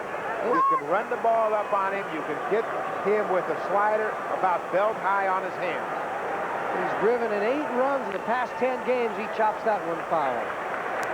There's the slider. They threw it in on his hands. Stottlemyre has a good enough fastball to run it upstairs. Good work. And you're always better off if you get the curveball or the changeup over to him. Work grounded out in the 3rd inning to Manny Lee. A seasoned veteran in Jamie Quirk in his 12th season. When the base is loaded, a strike.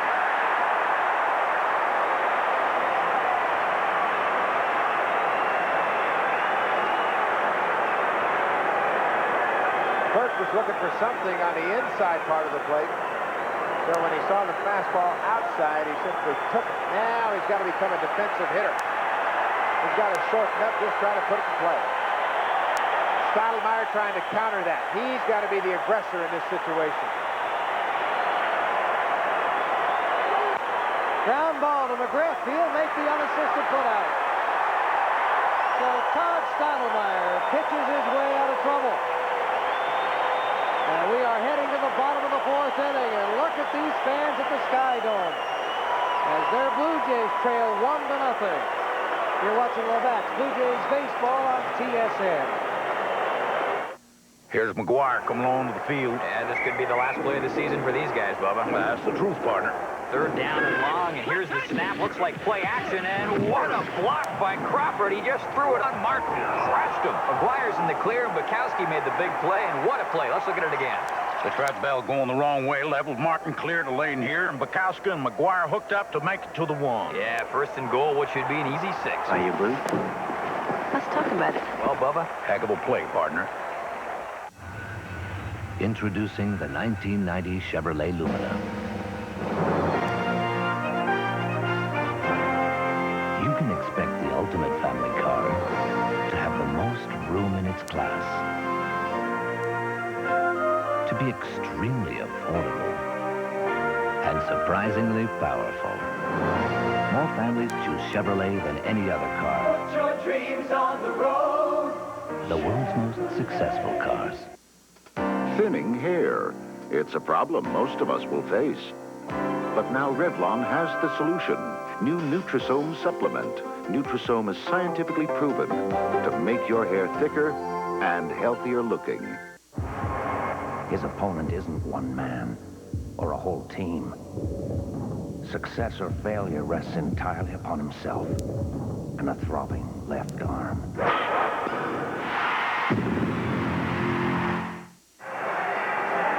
It's always tougher to score runs in September when you're in a pennant race.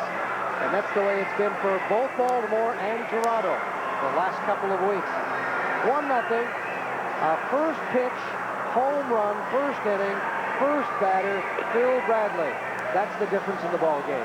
You know, Ferg, they always say Games in April count just as much as games in September, but somehow it just doesn't work out like that. There's so much attention on these ball games. The pregame media crowd around the batting cage was unbelievable. Sure was. So Ballard will face Fred McGriff. McGriff was left standing at the plate when Mookie Wilson was picked off to end the third inning. The Blue Jays have made a few mental mistakes in this ball game. McGriff takes a strike.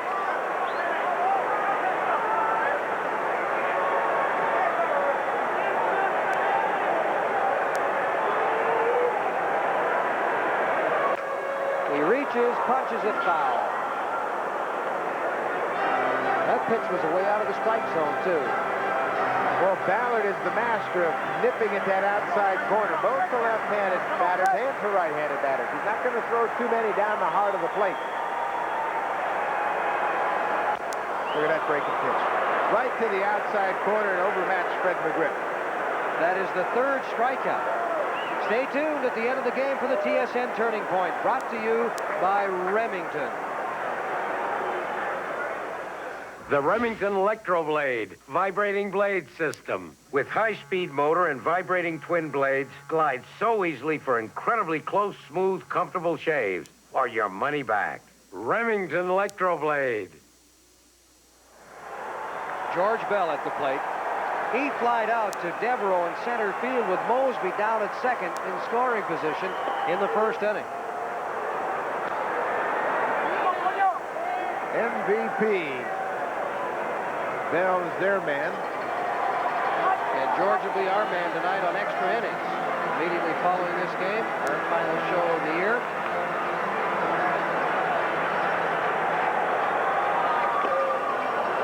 Boy, look at that target that Ballard hit. Quirk wanted it off the plate by a foot. That's where he threw it, and Bell swung at it. Jamie Quirk not letting Ballard lose his concentration. Gave him that target well off the plate. Emphasize down. Give it to me down and away. Check him out this time. Look at him checking out Bell's position in the batter's box. Now he's going to move way outside. Try it again. If he'll chase it, we'll throw it out there.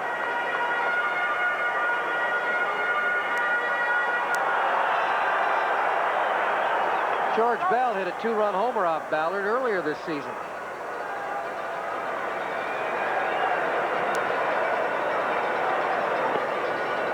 Change-up, fork ball in the dirt. Believe me, as I said earlier, Bell's going to have to hit a pitch on the black or off the plate. They're not going to give him much to hit.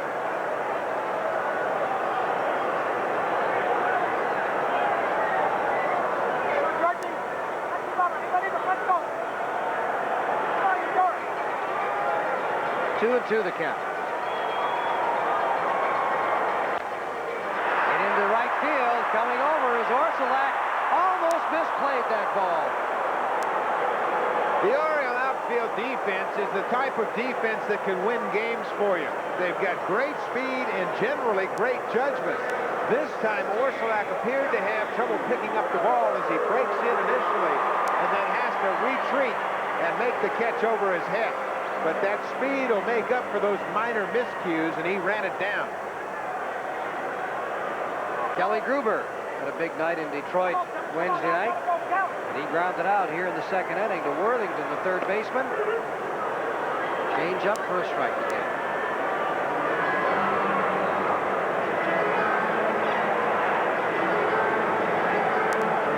Kelly's hitting .325 off left-handers this season. As long as the Blue Jays continue to swing at those borderline pitches, Ballard's never going to throw one over the plate. Oh, what a play by Ripken! Unbelievable. A fabulous play by Cal Ripken Jr. Cal Ripken doesn't have to hit to beat you, and this is a great example of that. This thing is headed for center field. It's by Ripken. He flies it down and then from his knees throws a strike to first base. Clearly out. What an outstanding play by a great player. Cal Ripken Ripken. And watch how he throws, right? Oh, boy. That's worth seeing, that play. Still 1-0 for Baltimore through 4 innings here at the Sky Dome. You're watching Labatt's Blue Jays baseball on TSN. The first one was made for the son of a fellow employee. We put our experience together and came up with the mechanical wrist. Before, there's no way you could play hockey. You need something more flexible. We've made 15 since 1981, and it's been a great feeling seeing those kids playing hockey. Roger, Emile, and Ray are just 3 of our over 48,000 Noranda employees whose dedication does us proud. Who says you can't have a good wrist shot when you don't have a wrist? I'm 80 years old, and I love Kellogg's Frosted Flakes. Brave adults are coming forward to challenge the notion that Frosted Flakes is just a kid's cereal. I eat them, I love them, and I don't care who knows. With that extra crunch and milk, that frosting just right, they have a taste adults can love every bit as much as kids. Go ahead, Shirley. You can do it. I love them, thank you. Oh, what more can you say? Frosted Flakes have the taste adults have grown to love. They're great. Racing, the ultimate test of a high-performance tire. That's why Yokohama tires endure the punishment of thousands of miles of wheel-to-wheel confrontation. Thousands of hours of testing and retesting, because Yokohama's ongoing commitment is to bring you tires that deliver on the track and on the street. Yokohama Performance Radials, designed for your kind of performance. For $1, you can sign the world's largest good luck card sent to the Blue Jays here at the Sky Dome tomorrow, noon to 2, Sunday, noon to 2. All the proceeds will go to Toronto's Daily Bread Food Bank. So come on down to the Sky Dome, put your name on for $1. Phil Bradley takes a strike as Bradley leads off the 5th inning. A 1-0 lead on a home run by Bradley in the 1st inning. 3 hits for the Orioles, 3 for the Blue Jays. There's that slider to the outside. Bradley, a good fastball hitter, and it's taken him a couple of at-bats to get to that slider, but Stottlemyre gets it in a good location. Stottlemyre has pitched well. He's kept the Jays in the ball game. Ground ball, Manny Lee. Good play. Manny Lee has made the transition very well from a shortstop to a second baseman. Here's a good example of it as Bradley reaches for that slider on the outside part of the plate. Lee gets rid of it quickly. That's those shortstop reflexes that allows him to get that ball out of his glove so easily.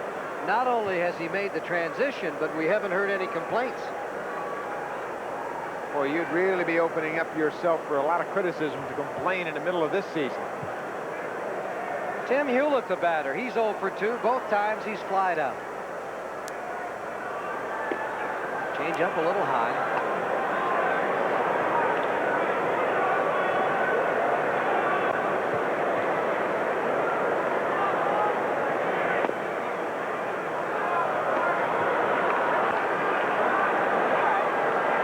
They said it was a bad year for the East Division. It may well be, but after all is said and done, we will only remember who won, not how many wins or how they played to get there. That's popped up. Gruber. And they called the East Division the weak sister in the American League. Well, it's a cycle. 2 years ago, the East was the toughest, and the West was the also ran, but it's just turned around a bit. 84, 85, with all the great clubs in the East, the Tigers, Blue Jays, Milwaukee, Boston. 89 wins will win it for the Blue Jays. Ripken 0 for 2, struck out in the 1st, popped up in the 3rd.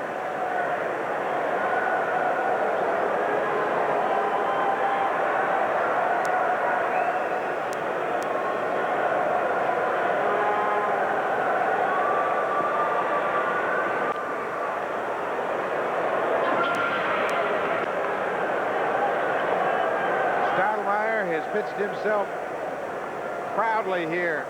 4th inning, he pitched out of a bases-loaded situation. stranded 3 runners. I tell you, he's really come into his own here in the second half of '89. Well, it was 25 years ago. His father, Mel, was called up in '64 by the Yankees late in the season, and he went 9-2 and proceeded to pitch the Yankees into the World Series. And he really contributed to that pennant drive. 9-2, obviously a major contribution. Same way Todd has done in this second half of the season. And in 1964, the Yankees finished a game ahead of the Chicago White Sox and 2 games ahead of the Baltimore Orioles. A ball and 2 strikes to Cal Ripken. Fouls it off.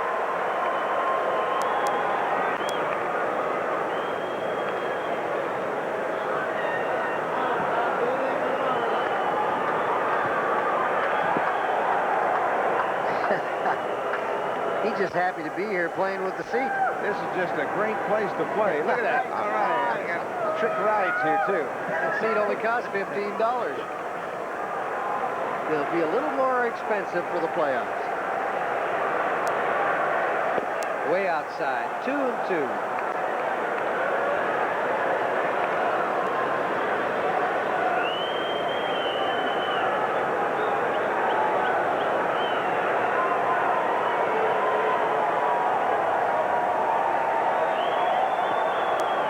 Sure of the count. Check with Al Clark, the home plate umpire, to make sure that it was 2-2.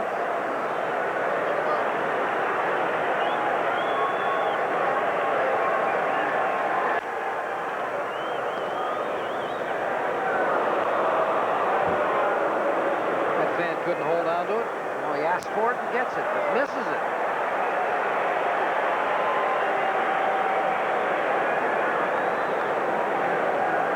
Remains 2 balls and 2 strikes to Cal Ripken Jr.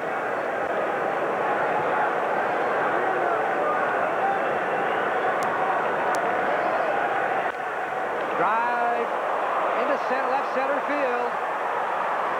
Mosby plays it off the wall. Ripken will stay at second with a double. He hit a rope. And Mosby had to play it off the wall, but Ripken hammers this pitch with 2 strikes at him. Stottlemyre leaves the fastball out over the middle of the plate, and Ripken drills it.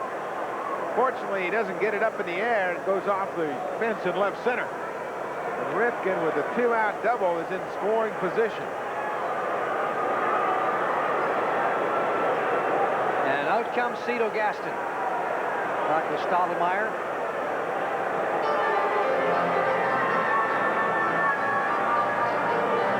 Talk about the depth of the Blue Jays bullpen.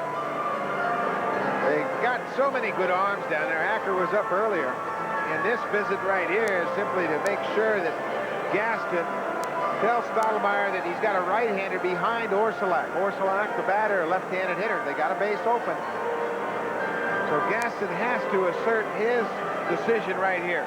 Either pitch to him to get him out or you walk him, I think. I don't think you tell a young pitcher like Stottlemyre, pitch around him. Don't let him hurt you. If you're going to do that, in my mind, you say, put him on first base, get the right-hander out. It's tough to put a youngster in that spot to say, okay, don't let this guy hurt you. I hate negatives on the mound. Don't let this guy hurt you. Now you got a base open. Say, I want you to get this guy out, or put him on first base and we'll work to the right-hander. Orsulak 0 for 2 in this ball game.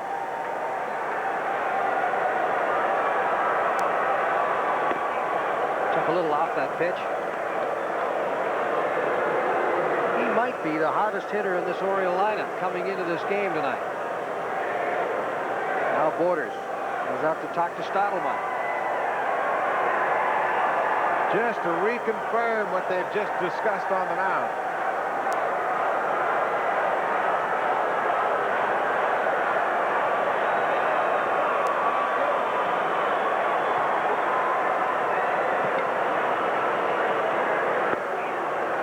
Inside is Jim Acker is up and throwing again in the bullpen. Now they're going to put him on. And that's interesting because Stottlemyre had the option. I just saw him wave his glove and say, let's put him on. He probably got a signal from the dugout. And he said, put him on. We're behind him. We're not going to make any mistakes. We're behind 2 balls. We're going to walk him. Remember, Stottlemyre was in trouble in the 4th inning. He loaded the bases, and then got Jamie Quirk to hit a weak ground ball to Freddie McGriff to end it. So Gaston with Acker on the monitor behind him, throwing in the bullpen, discussing with Al Widmark their options and how long it would take Acker to get ready. Acker should be ready. He doesn't require too many pitches, and he was up earlier.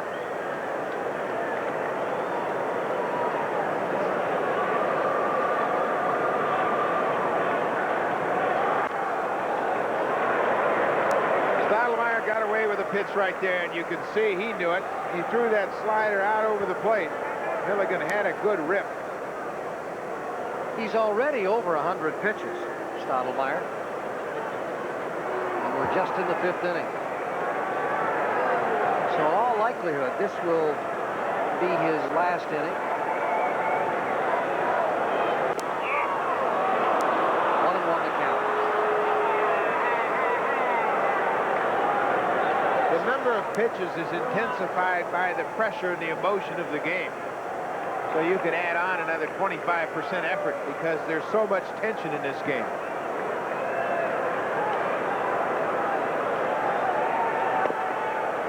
Although he's only given up 4 base hits, he's been in trouble just about every inning.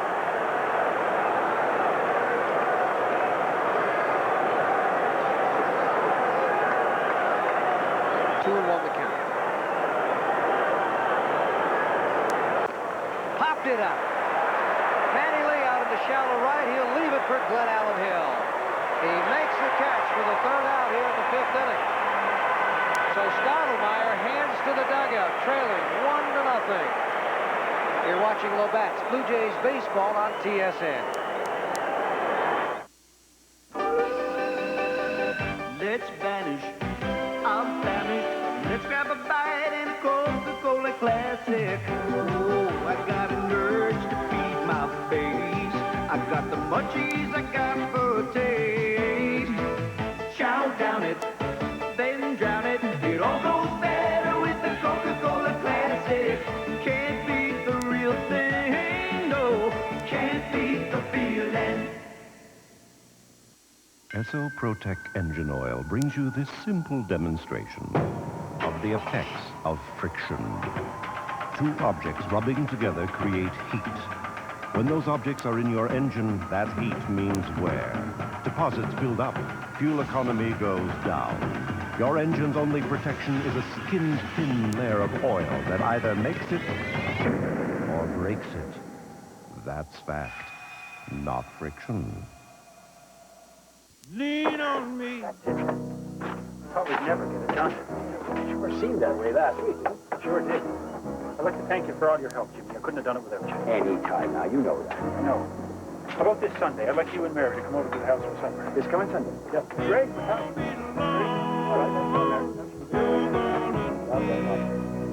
Somebody to lean on. General Motors trucks. Trucks more people lean on. Stottlemyre with a little refresher course with Jimmy Key, going over the hitters a bit. He gave up a 2-out double to Cal Ripken and then pitched out of a jam. He's been in some tense situations, but he's been up to the task so far. The only run on the board, a leadoff home run by Phil Bradley. And I tell you, Stottlemyre has really come into his own here. He sure has. And the Blue Jays' biggest problem continues. Their lack of hitting. It has plagued them this entire month. Except for the one night, they rattled up 17 base hits. 16 of them were singles. But the fundamentals have cost them possibly a couple scoring opportunities here. With 2 outs in the 2nd inning, Borders was laid on a double steal attempt, was thrown out at second base to end the inning, and then Glenn Allen Hill picked off second base on a routine ground ball to shortstop. Jays needing someone to ignite this ball club. Fernandez takes a strike.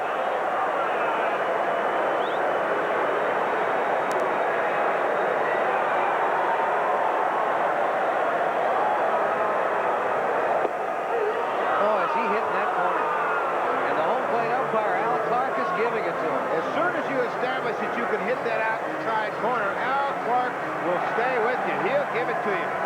If Quirk holds the glove out there on the outside corner and Ballard continues to hit it, he'll get that pitch all night long. Clark was looking into the Blue Jay dugout. Someone was on him. Popped up in the infield. Hewlett, the second baseman, calls for it.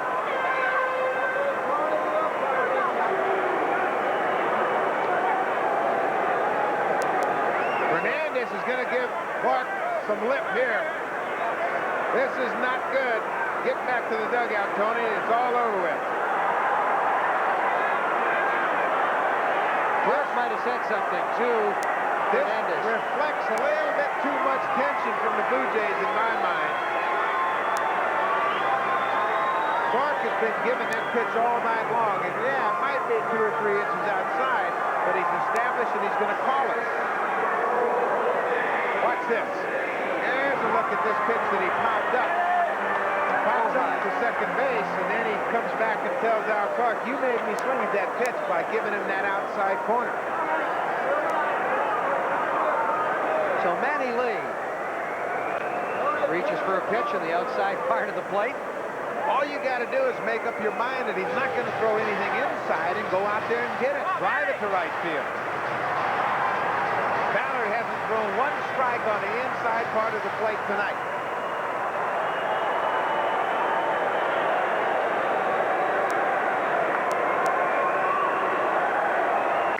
There it is. It's a high fly ball, left field. Bradley comes over. He's got it. So 2 down here in the 5th inning.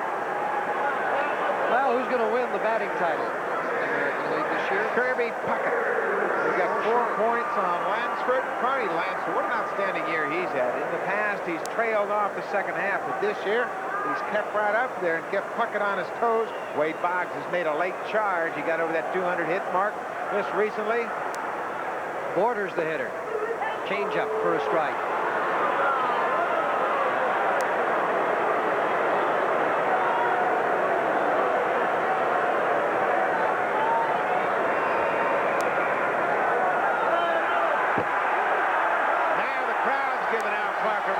Say, call that one a strike. They're sure on their toes tonight. Now Clark. They changed the umpiring rotation around to bring this crew in here. Borders going after a bad pitch. Borders lined a single into left field in the 2nd inning.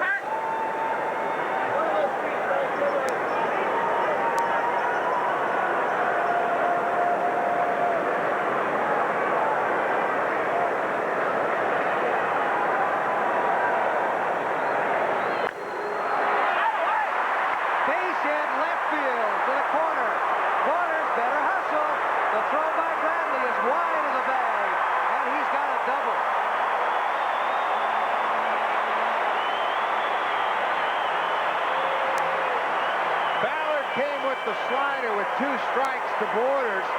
Quirk wanted it down and in. They left it out over the plate a bit too much, and Borders does a good job to keep this ball fair. That's an easy pitch to hook foul, but Borders keeps it fair down the left field corner and hustles into second with a 2-out double. That's just the 10th extra base hit for Borders in the last 79 games. Couldn't have come at a more opportune time. Glenn Allen Hill takes a pitch outside. Hill beat one off home plate and made it to first as the third baseman Worthington had no play.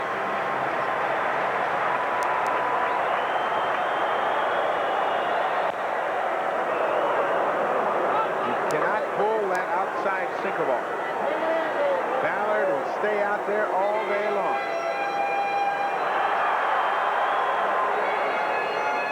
Got to try to shoot him into right, shoot him back up the middle.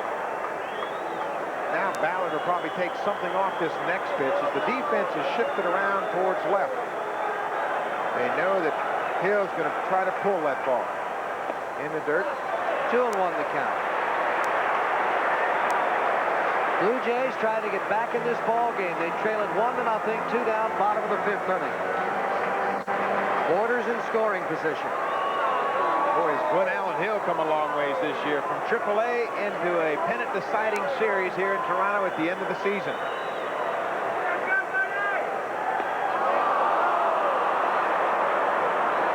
Ballard never gives in.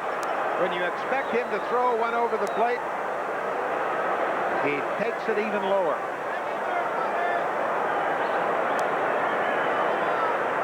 You've got to be an awfully good pitcher to win 18 games with the kind of stuff that Ballard has. He doesn't throw hard. He simply pitches.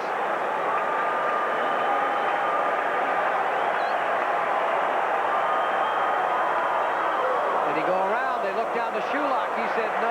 It's a full count to Glen Allen Hill with Mosby on deck. This is really tough on a rookie like Glen Allen Hill. A full count. And Ballard is throwing everything but the kitchen sink up there. Might have got a break there. Now Ballard will come with something off speed. Change up, misses low. So Hill is on for the second time tonight, and that sets the table for Lloyd Mosby. Mosby singled in the first and laid down a perfect sacrifice bunt in the third.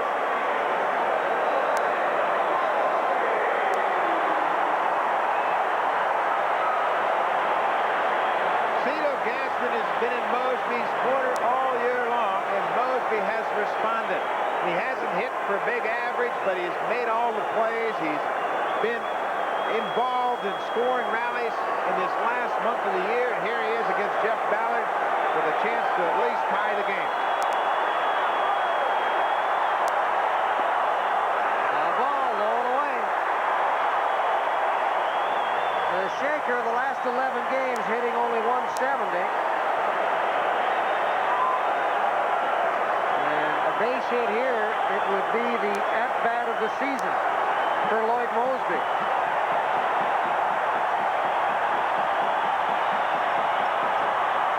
Two balls and no strikes.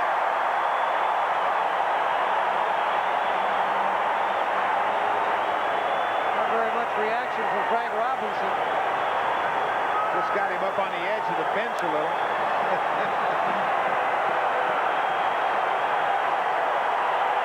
Listen to the crowd. 2-1 to count.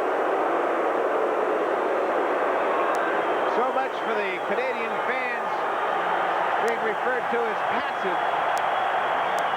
They're into this thing. Well, they've been polite and quiet all year long, but not tonight.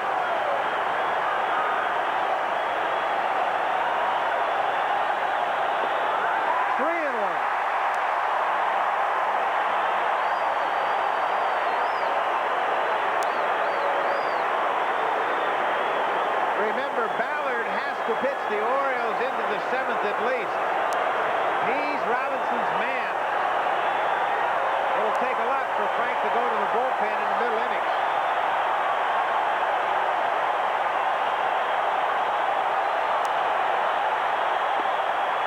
He walks him. The bases are loaded. Oh, my goodness. That was a good-looking pitch. Al Jackson, Frank Robinson, and Jeff Ballard are baffled. Look at the smile on his face. Take a look at this pitch. Won't get any better than that. That's the pitch he's been calling all night, right on the corners. This is going to be an interesting conversation here. He wants Al Clark to come out and have a talk about this. This is the disguise of, I think I'll go to the mound and talk to my pitcher. And he'll wait till Clark comes out to join him. Ballard can't believe that call. What's that? He asked Jamie Quirk. That's Brian Holton getting up, number 51. Well, I don't know where I have to throw it because I've been getting that outside corner pretty well, and now Robinson trying to refocus his attention, and Al Clark quickly out to the mound. And he knows what's going on here. Now it's going to break up, but Robinson will linger a bit. Let's see what Mr. Clark has to say. Well, Al, you've been calling that outside corner pretty good all night. You thought it was a ball? Well, okay, I'll agree with you. Robinson's a politician. He's got Clark back behind the plate, made his point without much attention. So the bases are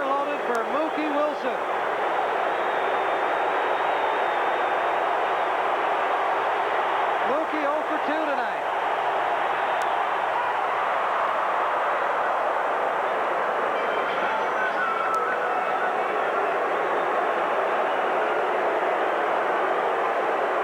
Wilson on the season, 3 for 6 with the bases loaded.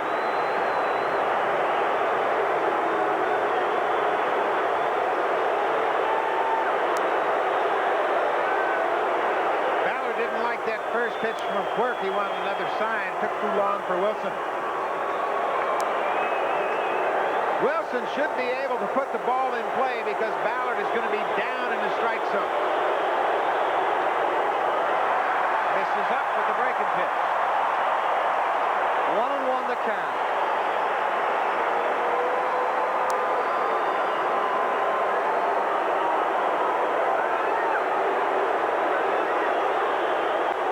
Fly ball, right field. Orsulak calls for it. He backs up and he's got it. So Ballard pitches his way out of a jam with a smile on his face. And he was talking to home plate umpire, and you saw him hold up those 2 fingers. Did he miss by that much? 1-0 Orioles lead it through 5. You're watching Labatt's Blue Jays baseball on TSN. Now let's go to this TSN Sports update. This update is brought to you by Bridgestone Tires. Bridgestone builds confidence. Well, extremely bad or unfortunate timing on the part of the CFL schedule maker on the same night when most of Canada's attention is focused at the Sky Dome in Toronto. A couple of pretty good teams playing at Ivor Stadium in Hamilton, the 2 best teams in the league. As a matter of fact, Hamilton against Edmonton. Let's drop in and take a look at Al Bruno on the sidelines, watching his team create 3 Edmonton turnovers in the first half. That makes him happy. Second quarter action, Hamilton leads 5-2. Tracy Ham scrambles, and look at that. 51 yards later, and he's at the 6-yard line. 3 plays later, 3rd and goal. The Eskimos in the Hamilton won, and Blake Marshall, thank you very much. It's 9-5 Edmonton. Now, just before the half, the Eskimos drive the game, but it's Frank Robinson. No, not the Baltimore manager, but Frank Robinson right there, picking off Ham for the 2nd time to kill any threat. 9-5 to score. Back to the ball game right after this.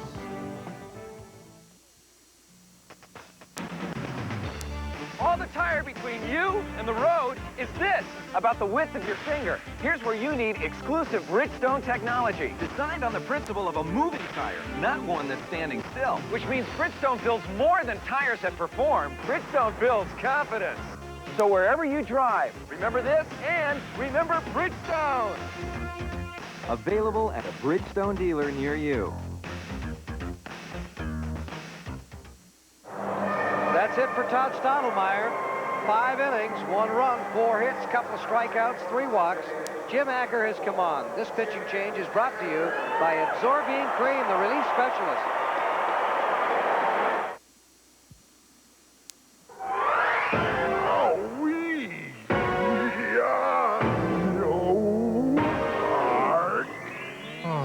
Absorbine Cream makes aching muscles feel ah.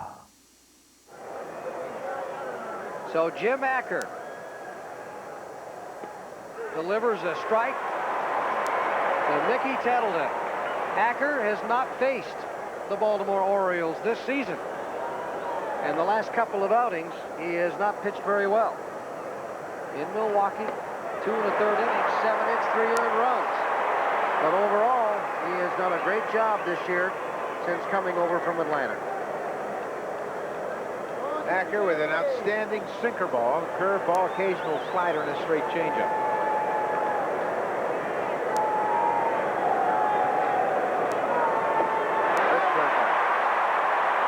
So Tettleton goes down on strikes.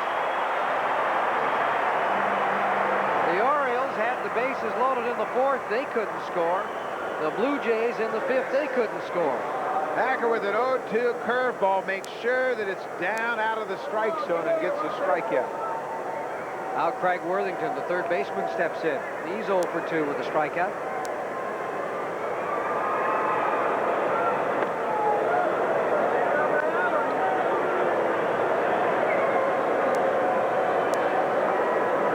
The way Ballard's pitching tonight and the way the Blue Jays, Stottlemyre and Acker has started out, that 1 run just might stand up.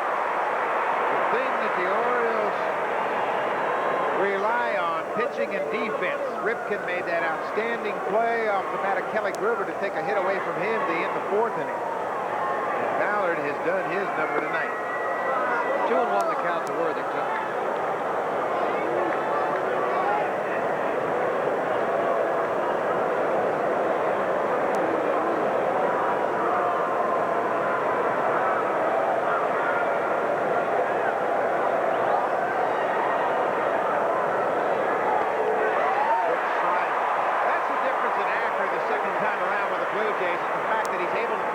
Breaking pitch over when he's behind.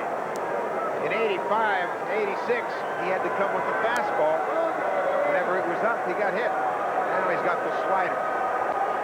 Strikes him out, 2 in a row.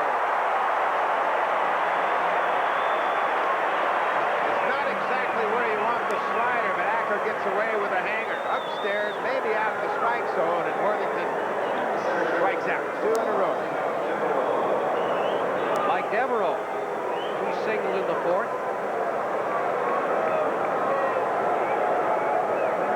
Don't forget, tomorrow afternoon, 2:35, Game 2 of this series. Jimmy Key against Pete Harnisch. Harnisch, 1-1 lifetime against Toronto. Jimmy Key, 6-7 lifetime against Baltimore. And then Sunday, Bob Malacky will pitch for Baltimore. It's undecided who will pitch for Toronto. If the game means something, it'll be Steve. And if the game does mean something, then it'll start at 3:10 Sunday afternoon. If the Blue Jays win tonight and tomorrow, the game on Sunday will start at 1:35. First pitch. Jimmy Key chartingly pitching tonight. And Flanagan going over the Oriole hitters. Not many Orioles left from Flanagan's days as an Oriole. Here's the 0-2 pitch. Catches the corner. Strikes out the side. That's the advantage the Jays have. Middle relief pitching. Jim Acker comes in and strikes out the side, getting Mike Devereaux to look at call, 3rd strike. But the Orioles still lead it on Phil Bradley's first inning home run, 1-0. You're watching Labatt's Blue Jays baseball on TSN.